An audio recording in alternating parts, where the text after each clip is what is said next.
Chapter 1610. As an ancient divine beast, the Crimson Gold Sky Phoenix clan had always been very arrogant. This was especially so in front of humans. And this was the ancestor of the Crimson Gold Sky Phoenix. Speaking of which, it was not an exaggeration to say that she had the status of a supreme being. Although this was only a remnant consciousness, the other party's identity was still full of deterrence. Even if she had a contract with Dumpling, the other party didn't seem to have to give her face like this, right? Countless thoughts flashed through Chu Liuyue's mind, but her expression was normal as she said with a smile, "You're too polite. Dumpling has been with me for many years, and we've gone through life and death together countless times. We're already as close as family. I know that what clan leader Yi Zhao and the others did was for the good of Dumpling. I'm more than happy and gratified."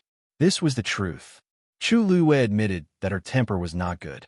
This time, the Crimson Gold Sky Phoenix clan had done a lot of things. If it was in the past, she would definitely not tolerate it.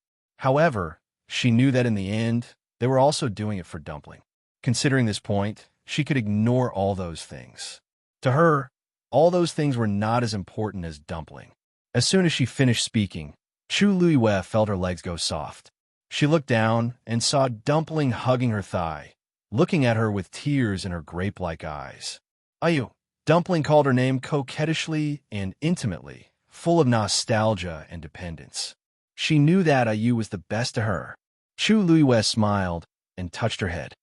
"I have a question for you." That voice sounded again. Chu Liyue nodded. "Senior, please speak." The other party paused for a moment before saying word by word, "Where did you get that thing in your body?" The hall fell into dead silence. The moment Chu Liyue heard that sentence, she understood that it was referring to the water droplet in her dantian. She paused for a moment. She knew that there was no need for her to play dumb at this time. This junior accidentally obtained it a few years ago. "Oh?" The other party seemed a little surprised. "Then you didn't go and look for the rest of them in the past few years?" Chu Liyue suddenly looked up. 10,000 miles away. The islands were scattered and the mountain ranges were continuous. This was the territory of the Great Phoenix Dragon race. The tallest mountain peak in the center was even more majestic. All of a sudden, a furious dragon roar came from a cave halfway up the mountain. Roar! His aura shook the heavens, causing many great phoenix dragons to look over in shock. "What's going on?" Judging from his voice, it seems to be Elder Mao Yao. Looks like Elder Mao Yao has almost fully recovered. There was a hint of mockery in the voice. "It must have been tough for you to recuperate for so long." "Sure, lower your voice. If someone hears it and reports it to Elder Mao Yao, you'll have to bear the consequences. Don't forget what happened to those who followed him to Lingxiao College." "Tisk, is there a need for that? I didn't say anything, did I? At most, I'm just concerned about Elder Mao Yao's health. Moreover, it is not just us. There are quite a number of elders in the clan who are criticizing Elder Mao Yao." This was a tactful way of saying it. Ever since Mao Yao had brought people to the Spiritual Firmament Academy with the intention of finding trouble with Shangguan Yu and Shangguan Jing, the Great Void Phoenix Dragon Tribe's attitude towards Mao Yao had changed greatly after that. He was a dignified elder with a noble status and extraordinary strength. Originally, he went to settle the score with them and brought back the corpse. But in the end, not only did he come back with injuries all over his body, but he even allowed them to take the corpse as their own. The entire Great Void Phoenix Dragon Tribe had been utterly humiliated. How could they not have any resentment in their hearts?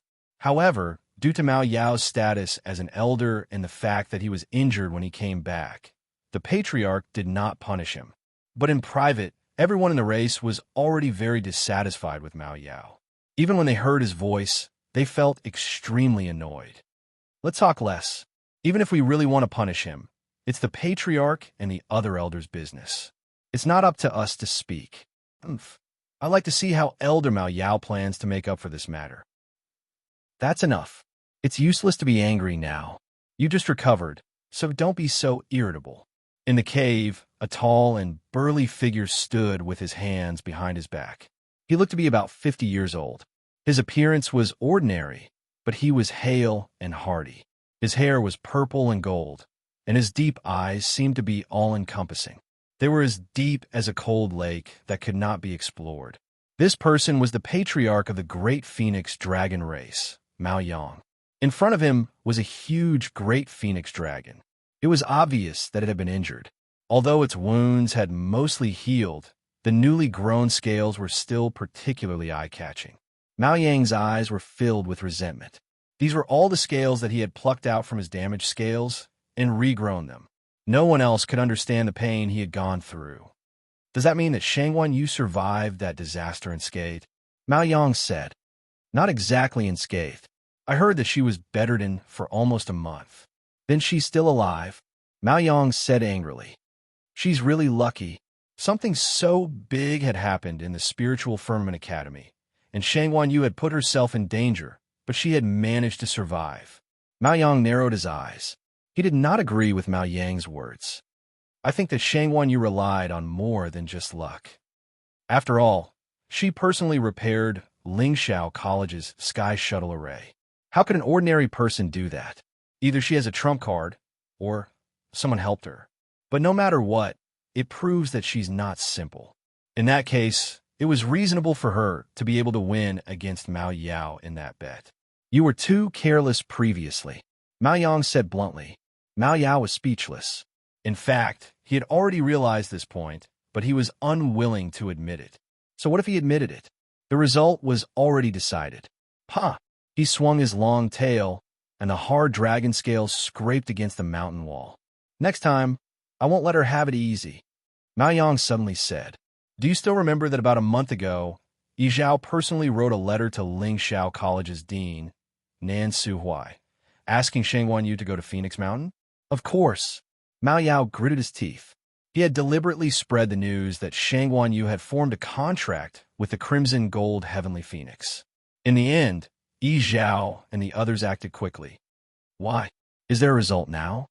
Mao Yang paused. Not really. It's just that Shangwan Yu hasn't come out of Phoenix Mountain yet. The Crimson Gold Sky Phoenix Clan's ancestral worship ceremony will be held during this period. Digression, I'm going out for a while. I'll continue at 6 p.m.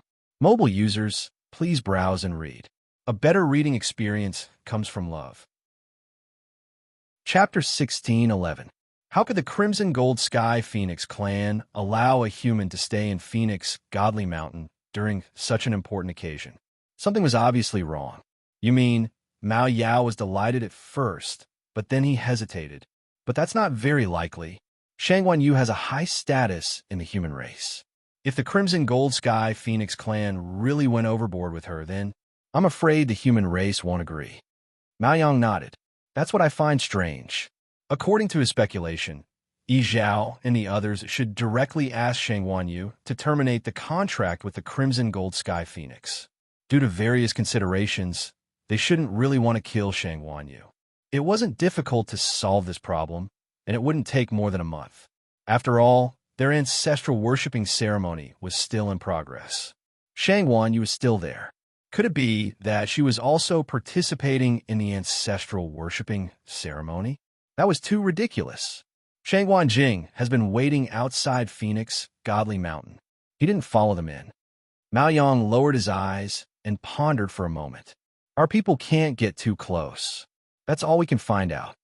The two ancient divine beast clans had always been in a subtle competitive relationship. They paid special attention to each other's every move. However, there was also an unspoken rule between them. They would never step into each other's territory. Moreover, the Crimson Gold Sky Phoenix clan was holding their ancestral worshipping ceremony. Naturally, their people would be more careful. Therefore, this was the only information that could be found. If Shangwan Yu is still waiting, it means that nothing has happened to her. Mao Yao was frustrated. What are Yi Zhao and the others doing? No matter what they are planning, the dignity of the Crimson Gold Sky Phoenix clan cannot be challenged. This time, Shangwan Yu will definitely terminate the contract with the Crimson Gold Sky Phoenix. As for the legendary three-eyed eagle, I don't know what they will do with it. Speaking of this, Mao Yao's expression changed slightly, and then he sneered. I almost forgot about it if clan leader didn't mention it. How proud was Yi Zhao? Their clansmen had formed a contract with a human, and they were even working together with a legendary three-eyed eagle. This was simply a great humiliation.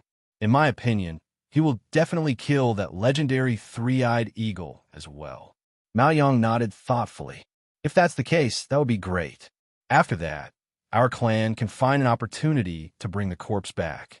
Only then could he regain the face that he had lost previously. Forget it. Let's wait a little longer. Mao Yang shook his head.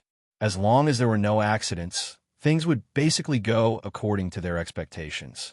Rest well. With that, Mao Yang turned around, intending to leave. Patriarch, Mao Yao quickly called out to him. Mao Yang stopped moving and turned his head around. What is it? Seeing his reaction, Mao Yao felt a little awkward. My body has almost recovered. I can handle the matters of the Thousand Peaks Summit. The so-called Thousand Summit was one of the grandest events of the Great Phoenix Dragon Tribe. It was mainly to test the younger generation of the tribe and select a portion to enter the ancestral sacred ground for training. According to their results, they would also receive different cultivation resources. Those who could stand out would have the hope of inheriting the position of elder or even the position of patriarch. In the past, Mao Yao had always been in charge of this. Mao Yang's expression was a little strange. He smiled. Mao Ji and the others are handling the Thousand Peaks Summit, and they're basically done with the preparations. You don't have to worry. Just focus on recuperating. Mao Yao's heart sank, but he saw that Mao Yang had already turned around and left. Did he take away his authority? His eyes abruptly burst into a frenzied rage. It was filled with a deep hatred. If it wasn't for Shang Wanyu, how could all of this have happened? Mao Yang walked out of the cave and looked back. There was silence. With Mao Yao's temper, it was rare for him to be able to endure so much. Mao Yang's expression was indifferent. He didn't stay for long. His body moved and instantly disappeared. Phoenix Shrine. There was dead silence in the main hall. Chu Luiwei could clearly hear the sound of her heart beating. She raised her head slightly and stared at the mural in front of her despite the shocking pressure. There seemed to be waves surging in her black eyes. In fact, the other party's words had already set off stormy waves in her heart. Dumpling sensed that the atmosphere was a little wrong and nervously hugged Chu Luiwei's leg. This made Chu Luiwei come back to her senses.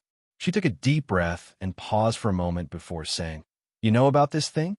For some reason, her throat was a little dry and her voice sounded a little hoarse. "You don't have to be nervous. I'm not fighting with you for this thing." The other party smiled with a hint of regret. With your status and strength, it's rare for you to be able to hide it until today. The voice and tone were very sincere, but Chu Yueyue's heart was still hanging. She didn't dare to let it go easily. She pursed her lips and gave a short answer. "Thank you for your praise, Senior. This junior doesn't deserve it." She paused for a moment before answering the other party's previous question. "This junior's ability is not enough. It's already very difficult to keep this. I don't dare to hope to find the other. This is your luck. What's there to hope for? Besides, you're willing to exchange 2 lives for it. It's quite brave." Chu Yueyue's hands slowly clenched, and her whole body tensed up. She was just standing here, but the other party had already seen through her thoroughly. Any lies and cover-ups seemed particularly weak at this time. Since it has recognized you as its master, it's your mission to find the remaining parts. As the voice fell, a ball of reddish-gold flames suddenly flew out of the mural. It went straight for Chu Luiwei. Whoosh! The sound of something breaking through the air was heard. A golden light flashed in front of Chu Luiwei's eyes. At this moment, she almost subconsciously wanted to retreat. However, at the same time, an ethereal voice sounded in her mind. She couldn't hear what the voice was saying, but she knew what it meant. Therefore, she held her breath and ordered herself to stand still. The ball of flame flew in front of Chu Luiwei in an instant. It was only a distance of a fist. The blazing temperature almost made the strands of hair in front of Chu Luiwei's forehead burn. Her face was boiling hot, and her eyes reflected the resplendent flames. Suddenly, there seemed to be an invisible hand that pulled Dumpling to the side. Dumpling struggled and refused to let go. Unfortunately, this little bit of strength was not enough in front of the ancestor. Boom! With a loud explosion, the ball of flame suddenly exploded. It turned into countless sparks and fell around Chu Liuyue's body. Those flames directly passed through her clothes in the blink of an eye and drilled into her body. The intense burning sensation instantly engulfed her entire body. Ugh! Chu Liyue groaned and almost fainted from the intense and terrible pain. However, at the same time, a stream of light suddenly flashed in between her eyebrows. Mobile users, please browse and read. A better reading experience comes from Love Network. Chapter 16:12. The moment the light flashed, the scorching temperature made Chu Liyue subconsciously raise her hand to wipe it away. The space between her brows was smooth and flat. However, the feeling of being burned just wouldn't go away no matter how hard he tried. Chu Liyue's entire body was engulfed by the crazy pain, but was nothing compared to the pain between her brows. All of her attention was focused on the space between her eyebrows. Bang! Her legs went weak, and she knelt on one knee on the ground. "Ayu!" Dumpling shouted worriedly as tears welled up in her eyes. She waved her small hands and struggled with all her might to rush over. However, the ancestor's strength was too strong. He trapped her on the spot, and she could only watch from afar. "Ayu!" Dumpling's voice was choked with sobs. She couldn't bear to see you suffer, especially surrounded by flames. Looking at the burning flames, the scene from back then kept flashing in her mind. Back then, there was also a fire in the royal ancestral hall in Tianling that took Ayu's life and separated them. When a similar scene played out again, it was naturally a huge blow to Dumpling. She'll be fine. Looking at Dumpling's teary and sad appearance, the ancestor couldn't help but sigh. "If I kill her now, wouldn't I be killing you?" It wasn't easy for it to wait for such a dumpling, so it naturally couldn't bear to do that. Dumpling looked over in a daze. "Really? But you looked like she was in pain." "Don't worry, why would I lie to you?" Dumpling was still young, and the ancestor knew that she only had Shangguan Yu in her heart. It was useless to say anything else, so he could only persuade her like this. Dumpling wiped her tears and pursed her lips to hold back her sobs. "If anything happens to Ayu, I don't want the position of young master or the clan leader anymore. Regardless of life and death, she would follow Ayu." About half an hour later, all the burning flames entered Chu Liyue's body. Her tendons, bones, blood, and flesh seemed to have been enveloped by the scorching heat. "Draw the power of these flames into your dantian." That ancient and distant voice sounded again. Chu Liyue gritted his teeth and forced himself to stand up. Her movements were very slow, and every time she moved, the pain in her body seemed to increase.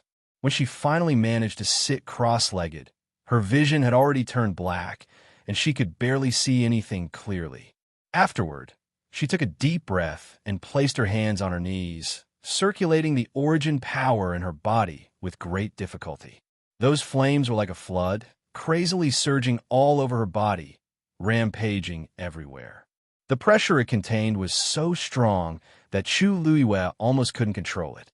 He could only grit his teeth and use all his strength to slowly draw it into his dantian. Sizzle.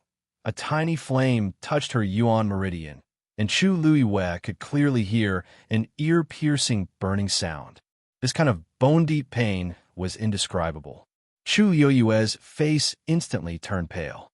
She closed her eyes, frowned, and relied on her willpower to hold on.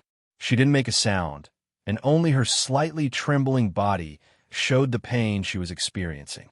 After the first fireball landed, the second fireball quickly followed, landing not far away from the first one. Chu Liyue's body suddenly trembled, and the smell of rust spread between her lips and teeth. Afterward, those flames scattered freely on Chu Liyue's yuan meridian, and the area between her eyebrows became even hotter. Actually, this wasn't the first time Chu Liyue felt this kind of feeling. Previously, when she rushed out of the spring in Thousand Wine Mountain and summoned the divine realm back, The area between her eyebrows also hurt faintly. It was just that the situation was critical at that time, and she didn't pay attention to it. After the great calamity, she was unconscious for a month. When she woke up again, she completely threw this matter to the back of her mind. Until now, that kind of pain was hard to describe. It was like an extremely sharp knife with a scorching temperature was ruthlessly carving at the area between her eyebrows. Chu Yoyue's physical strength had always been outstanding, and her tolerance for pain was even more extraordinary. To be able to torture her to such an extent, the pain and difficulty of the process could be imagined. Dumpling watched from not far away, and another string of tears fell. Poof! A slight cracking sound could be heard. It was a small hole that suddenly exploded on the back of Chu Yoyue's hand. At a glance, it looked like an extremely sharp blade was used to quickly cut it open. There was no blood dripping down, but the wound was still scarlet red. Soon, more holes appeared on her body. Her originally white and jade-like skin started to become a ghastly sight at a speed visible to the naked eye. Dumpling's heart seemed to be squeezed into a ball by something, and her eyes were red. She almost didn't dare to look, but she also refused to look away. Ayu. Time passed by slowly. In the blink of an eye, it was evening again. The brilliant afterglow scattered, and the entire Phoenix Shrine seemed to be plated with a layer of bright light. It's already been a day. Why hasn't Shangwan Yu come out yet? Elder Yishang didn't know how many times he had looked at the door, but he still didn't see any signs of it being opened. He walked to Yizhao's side worriedly. Clan leader. Yizhao shook his head. Everything that happens in the temple cannot be detected. I don't know the current situation either. How could he not want to know what it was like inside? Unfortunately, the ancestor had directly asked him to come out, and he didn't dare to disobey. Elder Yishang's lips moved. He wanted to say something, but in the end, he didn't. Since the clan leader had said so, there was really no other way but to continue waiting. The fact that Shangwan Yu was allowed to enter was already shocking enough, and now she had stayed inside for so long. The longer this dragged on, the more uneasy it was. When Elder Yu returned, he saw that the plaza was strangely quiet. He subconsciously slowed down his footsteps. Clan leader. He already knew about what had happened. He only had time to return after settling the matters at Fengwang Valley. Yizhao glanced at him. Is everything settled over there? Elder Yu smiled and nodded. Other than the few mountains nearby that were more severely damaged and took more time, the other areas are minor problems. After the ancestral worship ceremony, everyone's rest will not be affected. That's good. Only then did Elder Yizhao's expression soften slightly. Elder Yu glanced in the direction of the main hall. Seeing that they all had grave expressions, he smiled and said, That's right. Clan leader, I don't think you need to worry. Shangwan Yu is quite capable, and she has a contract with Dumpling.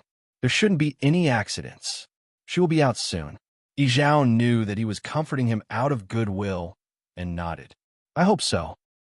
In the main hall, Chu Luiyue sat quietly. At this moment, there were many small wounds on her body, and she was stained with blood. She looked very haggard, and in her body, the last spark had landed on her yuan meridian. There was a short silence. Bam! Following this soft sound, the sparks slowly formed into the shape of reddish-gold feathers on Chu Yoyue's yuan meridian. Piece by piece, layer by layer, they completely covered her yuan meridian.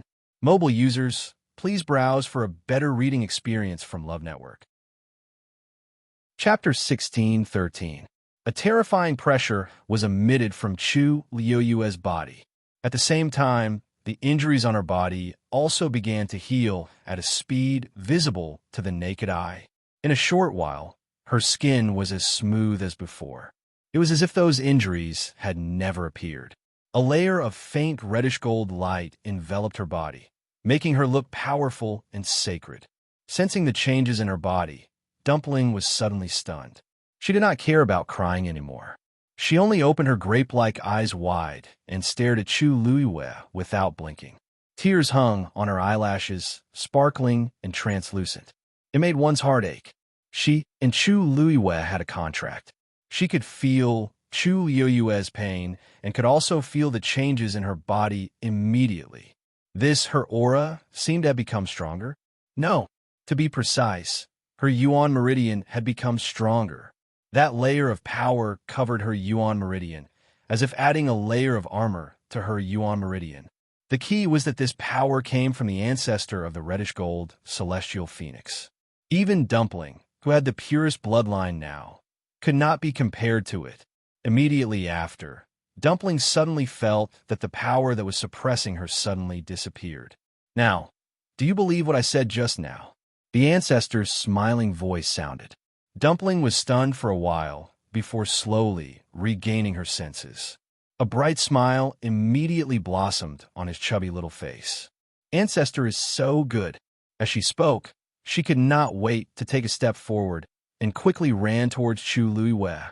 Soon, she rushed in front of Chu Luiwei. She finally stopped 3 steps away from Chu Luiwei, because Chu Luiwei was still meditating and did not open her eyes.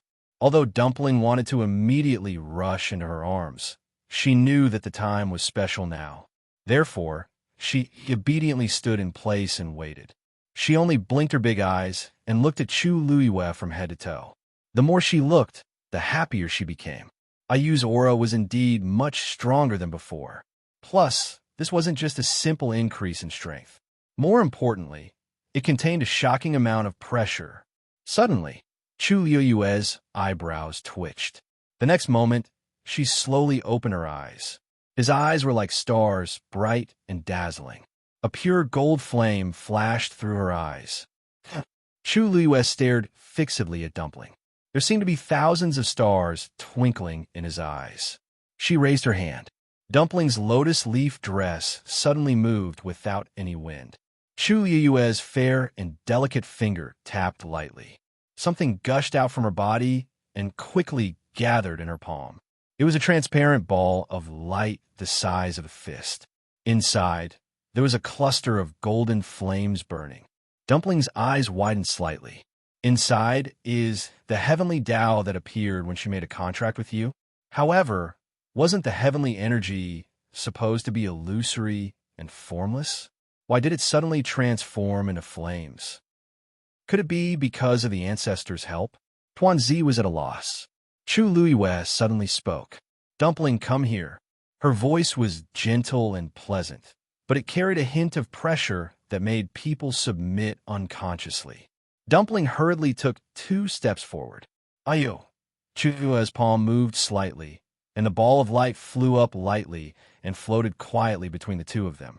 Then, Chu Luiwei looked up at the mural. Senior, sorry to trouble you. Dumpling was about to turn around when she saw a stream of light flash on the ball of light. In the blink of an eye, it condensed into a familiar pattern. It was the totem of the Crimson Gold Sky Phoenix clan. Dumpling blinked. She vaguely felt that her body seemed to have changed a little, but she didn't know why. Then, she saw Chu Luiwei cross her hands in front of her and close her eyes again. The aura around her surged. Suddenly, a silver-red dot of light appeared in front of her. Gradually, more and more light spots appeared, like a sea of stars, and surrounded Chu Luiwei. Chu Luiwei summoned her own god realm. The atmosphere in the entire hall began to become more and more strange. The surrounding heaven and earth force also gradually surged toward Chu Luiwei. Vaguely, there seemed to be the sound of surging waves. Although Dumpling didn't know what Chu Luiwei was going to do, she could vaguely sense her seriousness. Therefore, she also became nervous. Her 2 chubby little hands clenched tightly, and she stared at Chu Luiwei without blinking, afraid that she would miss something. At this moment, she suddenly saw a stream of light flash between Chu Yue's brows. Then, a second stream of light appeared, and it connected with the first one. After that, a third stream of light appeared. Dumpling opened her mouth in surprise, and her small mouth formed a round O shape, because she suddenly realized that these streams of light seemed to be forming a pattern. As the number of streams of light between Chu Yue's brows increased, the pressure on her body also rapidly increased. Gradually, even Dumpling felt that she was out of breath. The surrounding space seemed to be frozen by this invisible force. She looked at Chu Luiwei with some uncertainty. She wanted to ask, but she was afraid that it would affect her, so she swallowed all those questions in the end. After an unknown period of time, the last stream of light finally landed between Chu Luiwei's brows. In an instant, a brilliant light bloomed, and it was dazzling. An incomparable divine aura suddenly descended upon them. Swoosh! Chu Luiwei opened her eyes. It was clearly a pair of black and bright eyes, but at this moment, it seemed to contain countless stars. It reflected thousands of wheels and revolved. Digression. Make up for yesterday, continue tomorrow. Mobile users, please browse and read for a better reading experience from Love Network. Chapter 16:14. Chu Luiwei raised her hand. Her fair palm waved gently, and a stream of light instantly appeared on the light ball. Soon, a totem exactly the same as the one on her forehead appeared on the transparent ball of light. At this point, the two totems each occupied half of the light ball. Dumpling seemed to be attracted by something as she unconsciously stared at the light ball. There seemed to be something tugging at the power in her body. Before Dumpling could identify it, she saw the two totems merge into the flames in the light ball. Instantly, the sound of something shattering came from the depths of her mind. Dumpling's eyes widened. The connection between her and Ayu was broken. However, just as she panicked and wanted to get up, the light ball suddenly split from the middle. It was as if an invisible knife had cut it evenly from the middle. The cut surface was neat and smooth, and the reddish-gold flames inside were also split into two halves. Then, the two halves flew towards Chu Luiwei and Dumpling respectively. Chu Luiwei raised her hand and caught the half of the light ball. With a swoosh, the flames quickly burrowed into her palm, into her body. Dumpling, Chu Luiwei reminded her. Dumpling regained her senses and looked at the half of the light ball that flew in front of her. She hurriedly reached out with both hands to catch it. In the blink of an eye, the flames in the light ball also quickly disappeared into her chubby little hands. Ayu. Dumpling was about to say something when she suddenly froze. Because at this moment, she clearly felt that the subtle connection between them had been re-established. She could once again feel Ayu's aura and emotions. Everything happened too quickly, causing Dumpling's mind to be in a daze. Previously, she was nervous and terrified, but now that she had regained what she had lost, she was naturally happy and joyful. In just a few breaths' time, it was already ice and fire. At this moment, the totems between their brows flashed exceptionally brightly and quickly disappeared. Chu Luiwei finally let out a heavy sigh when the boiling temperature between his eyebrows had completely disappeared. Oh, the huge rock that had been hanging in his heart finally fell at this moment. Finally, everything went smoothly. Looking at Dumpling in front of him, who was still in a daze, Chu Luiwei's heart was filled with tenderness. He smiled and waved at Dumpling. Dumpling, pass! Bang! Before he could finish his sentence, Chu Luiwei's vision blurred, and Dumpling threw herself into his arms. Dumpling's impact was extremely strong. Chu Luiwei was caught off guard, and both of them fell backwards. Fortunately, at this moment, a gentle force supported Chu Luiwei's waist, allowing her to barely stabilize her body. Regiment, woo woo woo. Before Chu Luiwei could speak, Dumpling had already burst into tears. Chu Luiwei's shoulders were quickly soaked. She immediately felt even more distressed. She hugged Dumpling in her arms and gently patted her back. All right. Isn't everything fine now? Dumpling cried until she was out of breath. Her voice was choked as she spoke intermittently. Woo-woo. I thought.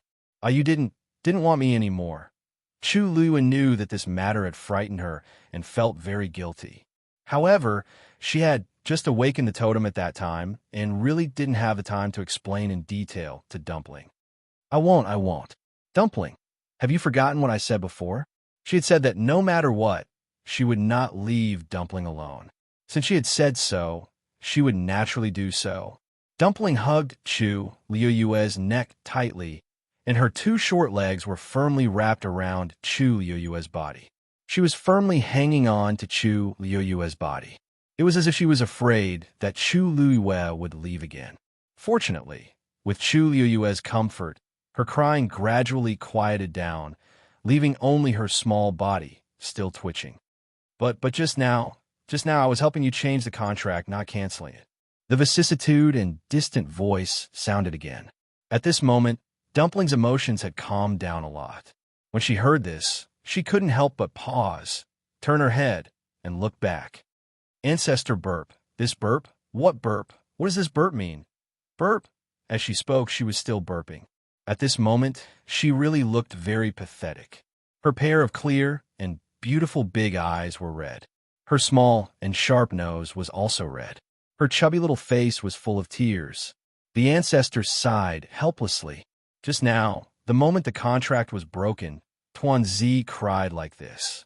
If the contract between her and Shangguan Yu was canceled completely, no one knew what she would do. Fortunately, Yi Zhao and the rest didn't do anything rash. Otherwise, Yu and Shangguan Yu signed a master-servant contract previously. When she heard this, Dumpling's face was filled with confusion. That's right, what else could it be? Wasn't there only one contract between magical beasts and humans? Why did they suddenly say that it was a master-servant contract? The ancestors seemed to have seen through her confusion and continued to explain. Actually, there are two types of contracts in this world. One is the master-servant contract, which is also the most common contract in the mainland. The other is the life-binding contract. The difference between a master-servant contract and a magical beast is that the relationship between them is equal. Once a master-servant contract is signed, the life of the magical beast is closely linked to its master. If the master dies, the magical beast will die. However, a contract with the same name does not have this restriction. However, this is not the most important feature of a life-binding contract. After a life-binding contract is signed, the human and the magical beast breathe together and share the same fate. If one of them dies, as long as the other is still alive, it will preserve the other's life. If there is a chance, it can even bring the other party back to life. The ancestor's voice reverberated throughout the hall. However, Tuanzi was already stunned. A life-binding contract? Although she had never heard of it before, from the ancestor's words, it seemed very powerful. Just now, I forcefully changed your master-servant contract to a contract with the same name. Although there is still a contract between the two of you, it will not be the same as before. From now on, your life and death will no longer depend entirely on Shangguan Yu. In this way, Yi Zhao and the rest will not be able to use this contract to do anything to you. The ancestor paused. More importantly, in this way, the two of you will have half an extra life. This was the most important thing. Status, strength, talent, these things all had the most basic prerequisite, being alive. Dumpling covered her mouth in shock, and her eyes widened. So that's how it is. So the moment she lost contact with Ayu, it was because the ancestor was helping them? Happiness came too quickly, and Dumpling was still a little dizzy for a moment. She could not help but turn her head and look at Chu Liuyue blankly. Then, Ayu, why didn't we make this contract directly in the past? Before Chu Liuyue could say anything, the ancestor snorted. Naturally, it's because she doesn't know how to. However, this is normal. You have to know that in this world, there are no more than 3 people who can use a life-binding contract. One of them was this. Digression, your February suddenly flashed. I'm really going to sleep. The update during the day is still at 12 o'clock. This is an extra update, not a single update. Moi, *3, epsilon asterisk. Mobile users, please browse for a better reading experience from the Love Network. Chapter 16:15. Dumpling's eyes widened. So, the ancestor was really that powerful? In that case, not only could she and Ayu still be together in the future, but they also didn't have to listen to the elders nagging anymore. Moreover, even if she and Ayu encountered any danger again, as long as one of them could escape, then both of them could still survive. This couldn't be better. Chu Liuyue also sighed in her heart when she heard that. The life contract was indeed extraordinary. Originally, she didn't know either. However, when the ancestors' power merged into her body and transformed into a feather, covering her yuan meridian with a layer of extremely tough armor, she vaguely sensed something. There seemed to be a chanting sound coming from afar, driving the light ball to split into two and fuse together. Although the process was rather difficult, it was worth it. She stood up with Dumpling in her arms and bowed deeply to the crimson gold heavenly phoenix on a mural. I will never forget Senior's great kindness. Dumpling's watery eyes turned, and she hurriedly shouted, "Thank you, Ancestor." I knew Ancestor was the best to Dumpling. Although her voice was still a little hoarse, it was soft and cute. The Ancestor snorted. "Now you have a sweet mouth. You're not angry anymore? You're not making a fuss anymore?" Dumpling's little face blushed, and a big smile bloomed on her face. "Ancestor is magnanimous and magnanimous. Why would you bicker with a child like me? Besides, you dote on me the most, don't you?" Otherwise, she wouldn't have been able to summon the Ancestor's soul, and she wouldn't have been able to become the young master and enter this place, right? The Ancestor couldn't help but laugh. "You know how to talk. I wonder who you learned it from." There was no anger in his voice, only affection. Of course, he doted on Dumpling. Otherwise, he wouldn't be willing to spend so much effort to help her change the contract. "Shangguan Yu, I still have a few words to say to you." Chu Yuyue's expression was firm. "Senior, please speak your mind." The hall fell into silence. After a long while, the Ancestor said, "Dumpling is the young mistress of our clan and the future successor of the clan leader. Now that she's still young, I'll have to trouble you to take care of her in many areas." The corners of Chu Liyue's lips curved up slightly. "Senior, you're being too polite." Even if the other party did not say these things, she would never let Dumpling suffer any grievances. "You're willing to go to my clan alone for Dumpling. Of course, I can trust you." The voice hesitated for a moment. "If you go and look for the remaining ones, I'm afraid it will be very dangerous. Today, I will change the contract between the two of you. This is the last thing I can do to help you." Chu Yue's heart skipped a beat, then he nodded solemnly. "Junior understands Senior's intentions." The voice laughed and sighed softly. "That thing's willingness to recognize you as its master has already proven a lot. You guys go ahead. I'm a little tired and want to rest." Towards the end, his voice was indeed tinged with a bit of exhaustion and gradually became softer. Chu Liyue pursed her lips and put Dumpling down. She bowed respectfully. "Senior, take care." Dumpling also bowed and said in a crisp voice, "Goodbye, Ancestor." Dumpling will miss Ancestor every day. A low and distant chuckle could be heard, and then it gradually disappeared. After a while, Chu Liyue held Dumpling's hand. "Dumpling, let's go." Creak. The door of the Phoenix Shrine finally opened. Everyone who was waiting outside the main hall was invigorated when they heard the sound. They looked in the direction of the door. As the heavy and solemn door slowly opened, two figures, one tall and one short, appeared in front of everyone. They were Shangguan Yu and Dumpling, who had been in there for a few days. "They're finally out." This thought flashed through countless people's minds. Yizhao took the lead and walked forward. His gaze fell on Dumpling first. Seeing Dumpling's red eyes and the tear stains on her fair and tender little round face, Yizhao's heart clenched. "Dumpling, what's wrong with you? Why was she crying when worshipping the Ancestors?" He almost immediately frowned and looked at Chu Liyue. Sensing his strict and scrutinizing gaze, Chu Liyue didn't know whether to laugh or cry. She and Dumpling came out directly after bidding farewell to the Ancestors. Dumpling had just finished crying and looked extremely pitiful. It was no wonder that Yi Zhao would suspect her when he saw her. "Clan leader, I'm fine." Dumpling held Chu Liyue's hand tightly. Knowing that the clan leader had misunderstood, she hurriedly explained. Yi Zhao, on the other hand, was still skeptical. "Dumpling, this is the Phoenix Shrine, and you're the young master of the Crimson Gold Sky Phoenix clan. If you're really bullied, you must tell us, okay?" I'm really fine," Dumpling mumbled. It's just that I finally got to talk to the Ancestors, and I'm so happy that I cried." Before coming out, She had already discussed with Yu that they wouldn't tell anyone about the change in the contract for the time being. If Yi Zhao and the others knew about this now, they definitely wouldn't have any scruples about Chu Luiyue anymore. They might even ask Dumpling to stay in the Phoenix God Mountain. After signing the life contract, humans and magical beasts no longer had to stay together all the time.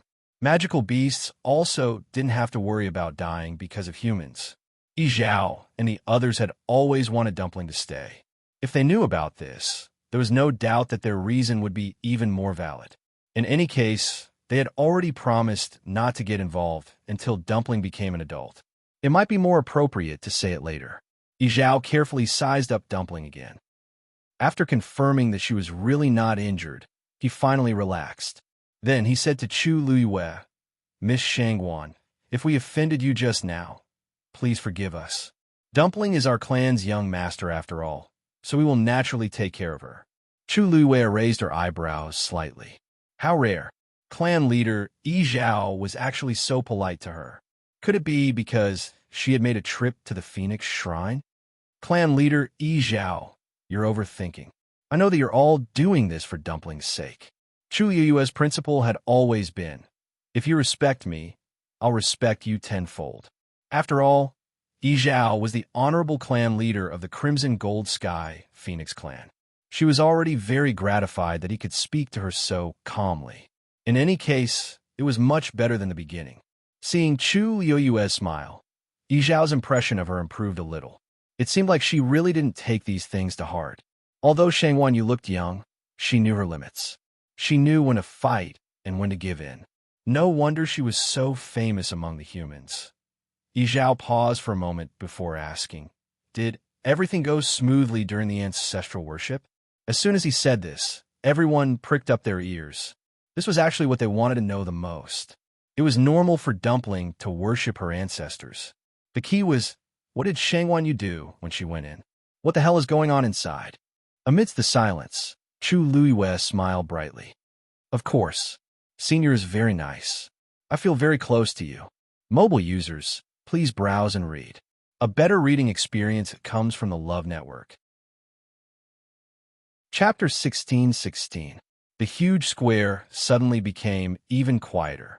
At this moment, even the wind seemed to have stopped flowing.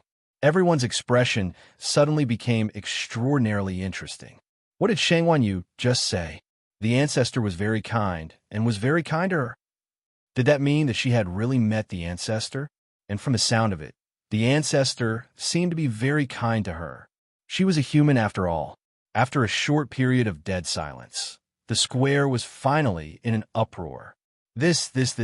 She really met the ancestor. I've attended the ancestral worship hall twice, but I haven't seen him. I'm jealous. I've attended it 5 times, but I haven't seen him either, right? Other than the clan leader and elders, everyone else has been treated the same no matter how many times they've been here. If you want to talk to the ancestor, you'll have to become an elder first. Oh, right, the young lord can do it too. The prerequisite is that you have to have the ability to do so. Obviously, no one present had the ability to do so. After all, the position of the young lord already belonged to the little person standing above. Damn it, the position of the young lord has been empty for hundreds of years. Just when it was about to be chosen, it was snatched away by a little girl who broke through halfway. She has the purest bloodline, so I won't say anything. There's no point in being envious. It's only right that she can go in to worship the ancestor. But who can tell me what's going on with Shangguan Yu? She's Dumpling's contractor. Even if it's for Dumpling's sake, it shouldn't be to this extent, right? What was the ancestor thinking? Yi Zhao and the others, who had seen the world, had very interesting expressions at this time. The remnant consciousness of the Crimson Gold Sky Phoenix clan's ancestor was usually in a deep sleep.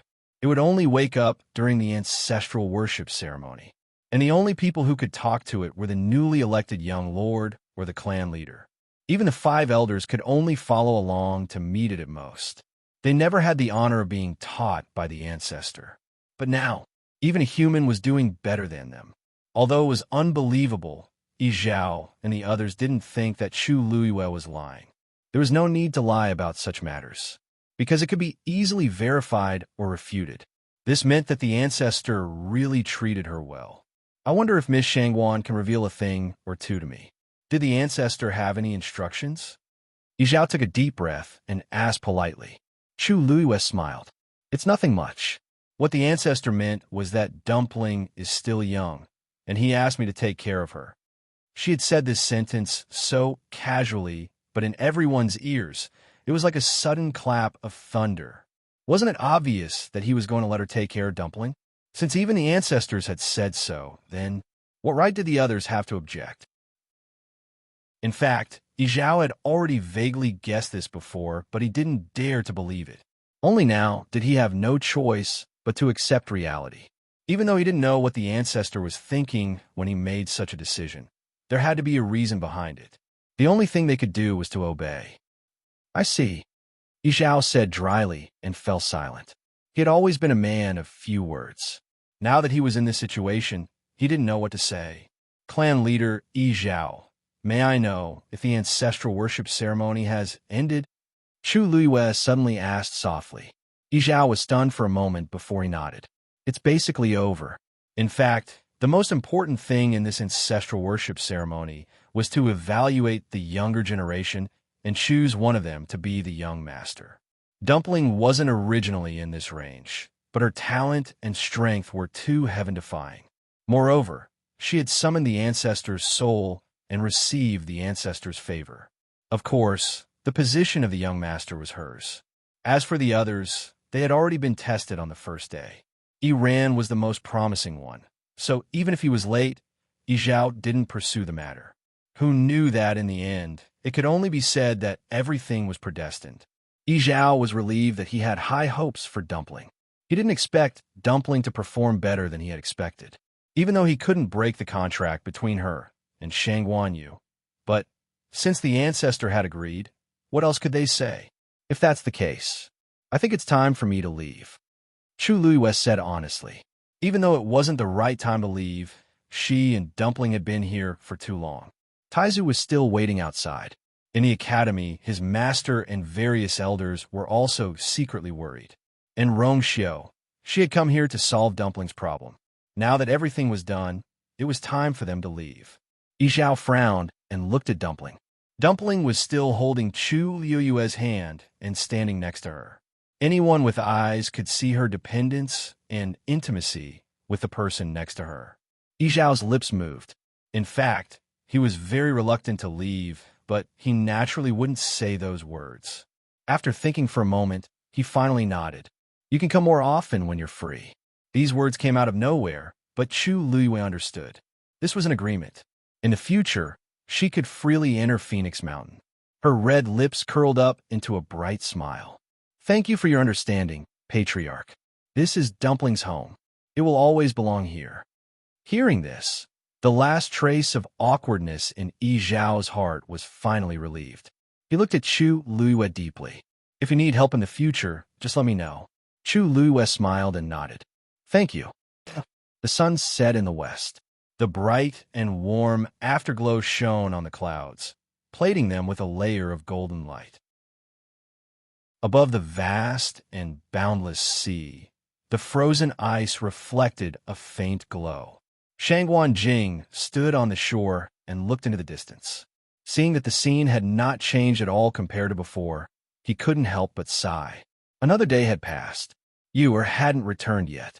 It had already been more than a month. He didn't know what the situation inside was like.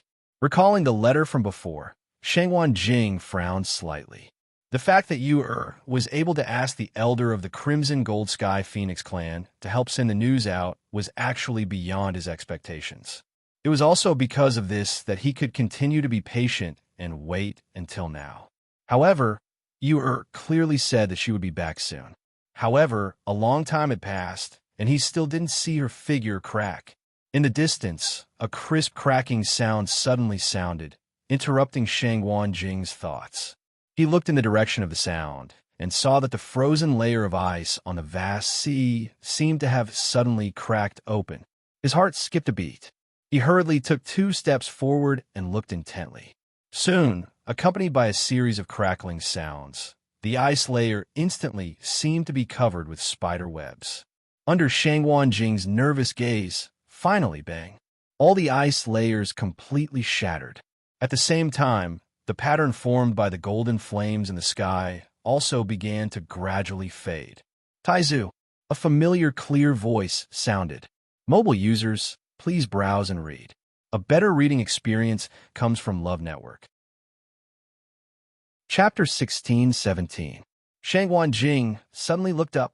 A slender and exquisite figure suddenly appeared out of nowhere. Her figure was light as she walked over on the waves. The shattered floating ice reflected brilliant light and landed around her, as if she was enveloped in a layer of holy light. She was powerful and noble, almost making one unable to look straight at her. Shangwan Jing was surprised and delighted. You are, however, he saw a small figure following beside Chu Luiyue. It was a girl who looked to be no more than 3 or 4 years old. Her eyes were exquisite and cute. Her hair was tied up in 2 buns with a red string. They chased after golden bells and swayed with the wind, jingling. The wind blew over and swept up her shiny, pure, gold lotus leaf dress. It swayed and was very moving. Shangwan Jing was a little confused. This is beautiful and cute, but why did you bring a child with her when she made a trip there? Just as he was filled with doubts, Chu Luiyue had already pulled Dumpling over the waves and landed a few steps in front of Shangwan Jing. Only then did Shangwan Jing come back to his senses and hurriedly go forward. How are you? Why did you go for so long? Are you injured? Were you bullied over there? Chu Luiyue didn't know whether to laugh or cry at the series of questions. Taizu, which one do you want me to talk about first? Only then did Shangwan Jing realize that he had lost his composure and hurriedly coughed. Tell me slowly. Tell me slowly. Chu Luiyue knew that he was like this because he was too nervous about her. Her heart warmed as she said with a smile, Don't worry, I'm not injured. Aren't I standing here perfectly fine? Besides, I didn't suffer any grievances inside. They were quite polite to me. Of course, that was after she threatened them with death.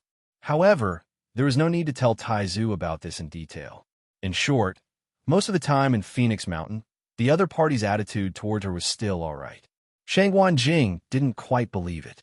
He grabbed her wrist and looked her up and down carefully. After confirming that she was really fine, he finally believed her. But at the same time, this made him even more confused. The Crimson Gold Sky Phoenix Clan's letter was very impolite. It was clear that it was aimed at you, or if she went, would they really not bully her? Chu Luiyue smiled. Taizu, don't worry. All the troubles and problems have been smoothly resolved. From now on, you don't have to worry anymore. Really? Shangwan Jing found it unbelievable, but looking at Chu Luiyue's appearance, it did not seem like he was lying. What exactly happened in the past month? He was momentarily at a loss for words, not knowing where to begin. He turned his gaze and saw the little girl by the side. At this moment, the little girl was tightly holding onto one of Chu Luiyue's hands. She looked up at him with her round, white, and tender little face and her big, grape-like eyes. Shangwan Jing's heart jumped. Why does this feel so familiar? Dumpling greeted him. Chu Luiyue touched Dumpling's head and said gently. Dumpling obediently took a step forward. A big smile bloomed on her face as she called out crisply, Hello, Grandpa Taizu. Shangwan Jing was instantly shocked and looked at Chu Luiyue with his mouth agape. This is Dumpling. Isn't this the name of the Crimson Gold Sky Phoenix that you were contracted? You guessed right. Dumpling has transformed into a human. Chu Luiyue explained with a smile. Moreover, she is now the young master of the Crimson Gold Sky Phoenix clan. Shangwan Jing sucked in a cold breath. What exactly did this girl do when she went to the Phoenix God Mountain? Digression. Continue at 6 o'clock. Mobile users, please browse and read. A better reading experience comes from the Love Network. Chapter 16-18. After that, Chu Luiyue briefly told Taizu about what had happened in Phoenix God Mountain during this period of time. She didn't mention some of the details, including the change in the contract with Dumpling. Chu Luiyue had tried her best to keep a low profile, but what she said still shocked Shangwan Jing on the spot, and he couldn't recover for a long time. Dumpling was the purest bloodline of the Crimson Gold Sky Phoenix clan. You helped Dumpling open her fourth meridian. Dumpling was appointed as the young master at the ancestral worship ceremony. Even the arrogant clan leader, Yi Zhao, promised that Dumpling would live with you in the future and maintain the contract until she became an adult. Then, she would make the choice herself. Each and every one of them was news that could shock the entire world if they were to be brought out. Now, all of this had happened to one person. Their ancestral worship ceremony has ended, so I brought Dumpling back. As Chu Luiyue spoke, she saw Taizu's stunned expression. She couldn't help but stretch out her hand and wave it in front of Taizu. Taizu? Shangwan Jing's eyes focused. He looked at her and then at Dumpling. No, nothing. I just felt a little surprised. Then he closed his eyes and pinched the space between his eyebrows. Chu Luiyue looked at Taizu with understanding. It was no wonder Taizu had such a reaction. For the past month, he had probably been imagining how she was bullied and suppressed in his mind every day. In the end, she only realized that her previous thoughts were completely wrong after she came out. It was normal for him to have a huge psychological impact. After a while, Taizu finally recovered. He opened his eyes and looked at Dumpling with a complicated gaze. So, you brought the young master of the Crimson Gold Sky Phoenix clan with you just like that? Dumpling pulled Chu Luiyue's hand and looked at her uneasily. Could it be that Taizu found it too troublesome to bring her along? That's right, a lot of things had happened in the Phoenix God Mountain. If it wasn't for her, you wouldn't have had to go through all that. Chu Luiyue couldn't help but chuckle and poke her little head. How could the Taizu be unhappy? They were clearly in disbelief. Forming a contract with a Crimson Gold Heavenly Phoenix was already extremely rare, not to mention that she was a young master with a special identity. That's right, Dumpling had been with me for so many years. Although she had become the young mistress of the Crimson Gold Sky Phoenix clan, she was still a child. Patriarch Yi Zhao and the others also felt that it would be better for Dumpling to follow me. Shangwan Jing's expression was strange. They are willing to... Chu Luiyue blinked. She didn't know about other people, but clan leader Yi Zhao couldn't bear to part with her. But so what? Clan leader Yi Zhao dotes on Dumpling very much, and it's precisely because of this that he's willing to respect Dumpling's choice. Of course, he also said that he hopes that if I have time, I can bring Dumpling back to visit more often. Shangwan Jing could understand every word, but when they were put together, he was a little confused. Did Yi Zhao really say this himself? He had always been extremely proud and disdained the human race. When Shangwan Jing was waiting here, he had suspected more than once that Yi Zhao might even directly attack you. In the end, why was the development of the matter completely different from what he had imagined? But now, the person was standing in front of him, so he had no choice but to believe it. That's pretty good. Shangwan Jing coughed and looked over Chu Luiyue's shoulder at the sea behind her. The broken pieces of floating ice were rapidly melting. As the waves surged, scattered flames could be vaguely seen burning quietly. It was as if everything was starting to return to normal. For an instant, he even felt that the past month or so was like a dream. Chu Luiyue followed his gaze, half-turned, and looked into the distance. There was no trace of the divine Phoenix Mountain here. That oppressive might had also gradually dissipated. However, compared to when they had first arrived, their mental states had undergone an enormous change. Chu Luiyue smiled. Taizu, let's... Suddenly, her voice paused, as if she had sensed something, and she looked back. It was evening now, and the sun was gradually sinking below the sea level. A familiar fluctuation came from the sky that was dyed with a layer of warm gold. What's wrong? Sensing her expression, the great ancestor felt a little strange and turned back to take a look. Above the void, there were suddenly waves gradually rising. Then, a tall and slender figure stepped out of it. It was a young man dressed in snow-white clothes, with golden cloud patterns embroidered on his sleeves and hem.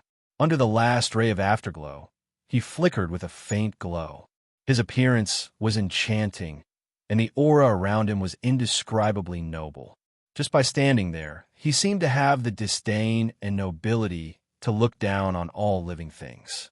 It was Rong Xiao. A question flashed through Shangguan Jing's mind. Why is he here? The divine Phoenix Mountain was extremely hidden, and even they found it under the guidance of Dumpling. Why did Rong Xiao appear directly? As he thought about it, Rong Xiao's figure moved, and he headed over. In the blink of an eye, he was already in front of them. His eyes fell on Chu Luiyue first. The two of them met eyes. This moment was more than 1,000 words. Then, he bowed to Shangguan Jing first. Greetings, Senior Shangguan. Shangguan Jing helped him up and then asked, Rong Xiao, why are you here all of a sudden? Rong Xiao's thin scarlet lips curved slightly, and the surrounding scenery instantly faded. I'm here to take you, back to the Yuntian Tower. Shangguan Jing paused. No, I mean, have you been here before? No. Rong Xiao was very quick-witted. How could not guess Shangguan Jing's doubts? He explained, I can come here because of the interspatial ring on Yu's finger. Shangguan Jing suddenly understood. Yes, that was the most precious treasure of the Yuntian Tower. As the Holy Sun, Rong Xiao could naturally sense the aura on it and find this place. Thinking about it, there were indeed several times before when Yu was in danger. Rong Xiao could always appear in time. It was just that this place had changed to the divine Phoenix Mountain. How's the situation of Patriarch Bailey Jun? Chu Luiyue stepped forward and asked. Rong Xiao's smile deepened. Don't worry, it's basically solved. It's just that it will take some time for Patriarch to wake up. Chu Luiyue finally felt relieved, but then she was a little surprised. We're not going back to the academy? Master and the others should still be waiting. As if he knew what she was thinking, Rong Xiao nodded gently. I've already sent a message to the academy, telling them that I will personally come to take you back to the Yuntian Tower. Chu Luiyue was stunned. There was nothing wrong with going back to the Yuntian Tower, but why are you in such a hurry all of a sudden? Rong Xiao paused, and there seemed to be flowing light in his deep phoenix eyes. Because I've been waiting for too long. Digression, I have to deal with some matters. I'll be off at 6:30 p.m. You could get a better reading experience from the Love Network. Chapter 16:19. His words were clear and light, but they were like the wind blowing over a pool of spring water. Chu Luiyue looked into his deep eyes and suddenly realized something. Her heart beat fast. It's been too long since we got engaged. Rong Xiao looked at her attentively and gently. Chu Luiyue's heart seemed to be hit hard by something. She couldn't describe the sweetness in her heart. Thinking about it carefully, she had indeed kept him waiting for too long. In the middle of these years, she didn't even have the chance to ask what he had been through after she left and before they reunited. Rong Xiao looked into her eyes and said in a low voice, I don't want to wait anymore. Bang! Before Rong Xiao finished his words, a strange sound suddenly came. Chu Luiyue frowned and looked at the interspatial ring in her hand. The sound of a collision just now came from it. Chu Luiyue thought of something. A black wooden tablet suddenly appeared in front of them. It was the sea buckthorn wooden tablet of the Black Demon Cave that Chu Luiyue had taken from Fangzhou City. Rong Xiao's eyes suddenly turned cold. The totem on the black wooden tablet suddenly seemed to come alive. Every line was twisting strangely, causing people to feel a chill in their hearts just by looking at it. Then, the lines scattered and condensed into a line of dark red words that looked like bloodstains. If you want to save Chu Ning, I'll see you in the God-slaying tomb in 10 days. Chu Luiyue's pupil shrank. The line of words quickly dissipated and condensed into the totem again. The pressure on it also disappeared quickly. With a clang, it fell to the ground. Shangguan Jing stood aside and didn't see the words on it clearly. Chu Luiyue pursed her lips and gave off a shocking coldness. Shangguan Jing was a little worried. How are you? What did she see just now? Why did she have such a big reaction? I'll go with you.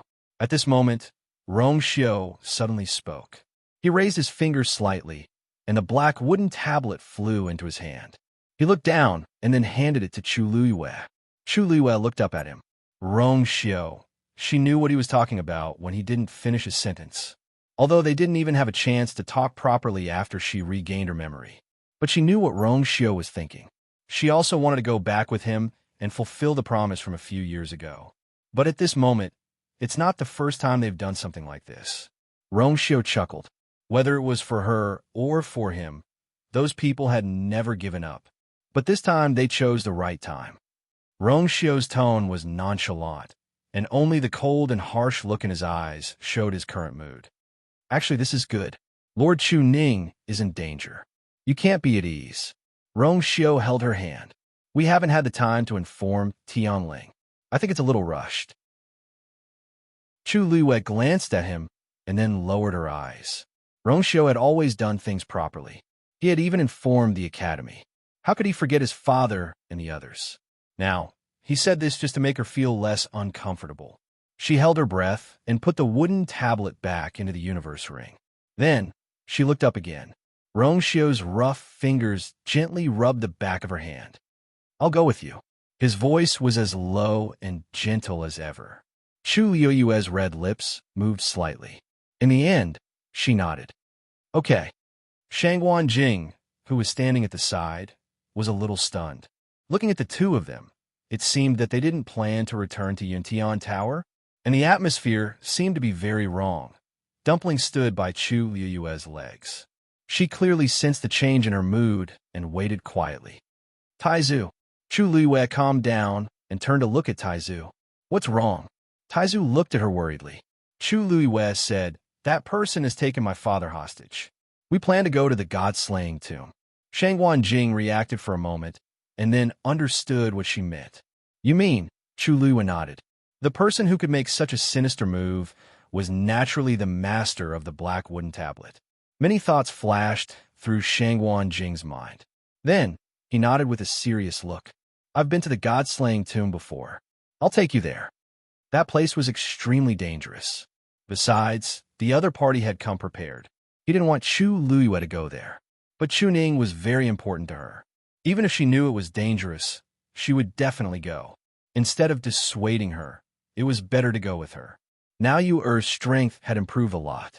And with him and Rongshio there, she should be much safer. Chu Liuyue was a little surprised. You've been to that place? Why didn't you mention it before? Even when she heard that Jun Jiuqing had exiled Chu Ning in the god-slaying tomb, Taizu didn't mention it. Shangguan Jing's expression was a little strange. It's a long story. Let's go first. Hearing Taizu's words, Chu Liuyue also nodded. I'm afraid we'll have to trouble you again on the way. Then, Chu Liuyue and the others left the Phoenix Mountain and went to the god-slaying tomb. Divine Dragon Island. Hearing the news from his subordinate, Mao Yang, who had always been expressionless, showed a rare look of shock on his face. Shangguan Yu took a girl out of the Phoenix Mountain? But did you see if she was injured? It seems that she wasn't. Mao Yang frowned. His subordinate paused and then continued. And not long after she came out, Rongshio also went there. They left together. But, judging from the direction, it seemed that they didn't go to the Yuntian Tower or Lingxiao College. Mobile users, please browse and read. A better reading experience comes from love. Chapter 16:20. Since they came out of Phoenix God Mountain, where else could they have gone? Mao Yang was confused. Although Shangguan Yu was Shangguan Jing's descendant, Shangguan Jing had fought alone in the Divine Ruins world back then and did not establish his own force.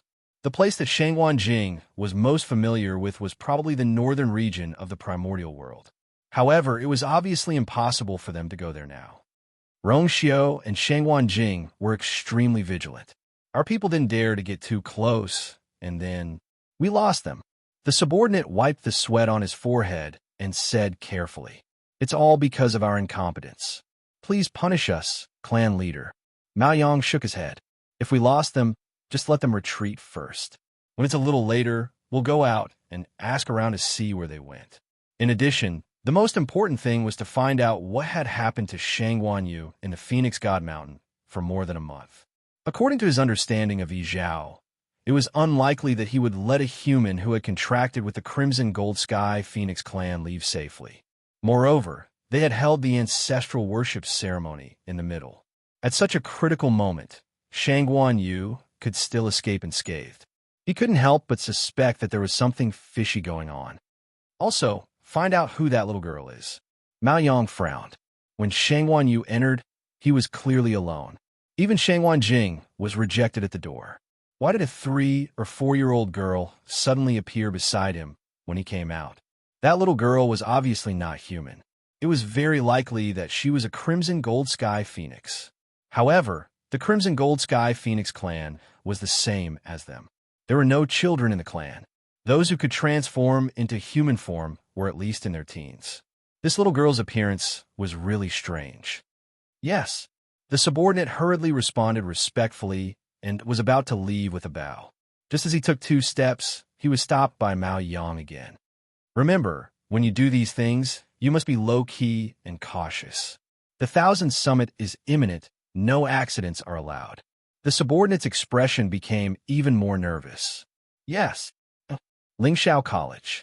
In the main hall of the Grand Orient Bell Tower, Dean Nan, Su Huai, and several elders were gathered together. The 10,000 Wine Mountain has basically been cleaned up, but it will take a long time for it to be completely repaired. The few mountains that had been affected could now be opened again. Elder Hua Feng sat below and leaned lazily against the back of the chair. He let out a long sigh of relief. Only the heavens knew that during this period of time, they had been so busy dealing with the aftermath that they didn't even have time to catch their breaths. Fortunately, he had finally completed the bulk of the task, and the rest could be taken care of slowly. Nan Su Huai said, "Thank you for your hard work." Elder Hua Feng waved his hand. "This is what we should do in the first place. What's so hard about it? But it's just that the mountain is a little bald." As soon as he said that, the tense atmosphere in the hall immediately eased up. Nan Su Huai couldn't help but smile and shake his head. Lingxiao College had existed in the Divine Ruins world for tens of thousands of years. The undulating mountain range was basically filled with ancient trees. Although the 10,000 Wine Mountain was a little special, the trees on it were the kind that required several people to wrap their arms around. After the shocking battle last time, the 10,000 Wine Mountain was completely destroyed, and everything on it was naturally destroyed. By the way, Dean, has there been any news from the Yuntian Tower? Didn't Rong Xiu send back a message that he would personally bring you, and the others back to the Yuntian Tower? Elder Bo Yin leaned forward and asked curiously. When the remaining elders heard this, they also looked at Nan Su Huai. It was obvious that they were still a little nervous. That girl had gone to the Divine Phoenix Mountain, so they couldn't help but be worried. It had been more than a month, and they didn't know how the situation was. Nan Su Huai nodded. "It should be soon. Just wait a little longer." Suddenly, his voice paused, and he raised his eyes to look at the side window. Everyone followed his line of sight and looked over. Nan Su Huai narrowed his eyes and raised his hand. Buzz! A transparent barrier began to fluctuate, creating ripples in the air. Then, something flew in from outside the window, passed through the barrier, and landed in Nan Su Huai's hand. Nan Su Huai opened his hand. It was a bronze sparrow. Rong Xiu sent a letter? When the elders saw this, they were all overjoyed. Nan Su Huai squeezed his fingers. The bronze sparrow opened its beak and spat out a golden mist. The mist quickly condensed into 2 lines of words in the air. When Nan Su Huai saw it clearly, his smile froze. As soon as he finished reading, the words disappeared. The elders sitting below didn't see the words clearly, but they saw the strange look on Nan Su Huai's face at this time. "Dean?" Elder Bo Yin called out tentatively. "What's wrong? Why does it seem like something's wrong?" Nan Su Huai came back to his senses and frowned. He looked at the elders and said in a low voice, "You has safely come out of Phoenix God Mountain." Everyone was happy and relieved at first, but when they saw that Nan Su Huai's expression was still tense, they found it even more strange. "Dean, you has safely come out. Why do you still look so worried?" As Elder Bo Yin asked, his expression suddenly changed. "Could it be that you was bullied by them?" She and Dumpling came out with her. Nan Su Huai shook his head. "The Crimson Gold Sky Phoenix clan's matter has been resolved smoothly. It's just that Rong Xiu wanted to bring them back to Yuntian Tower but you will receive news about our father, Chu Ning. Now, they're on their way to the Godslayer tomb. The Godslayer tomb. The expressions of the several elders were all shocked. That place was extremely dangerous, and they were going there just like that. No wonder the dean looked so serious. Just a few of them? Nan Su Huai nodded. That was what he was worried about. The Godslayer tomb was vast, and there were dangers everywhere. What's more, it was the enemy who invited them. It was obvious that the enemy had set up an inescapable trap and was just waiting for them to make their move. But Chu Ning was Yu Er's father, and they had to go. Nan Su Huai thought for a moment and stood up. Bo Yin, I'll leave the school's matters to you for the time being. I'll go to the Godslayer tomb personally. The elders were shocked, and they all said that they wanted to go with him. But they were all rejected by Nan Su Huai.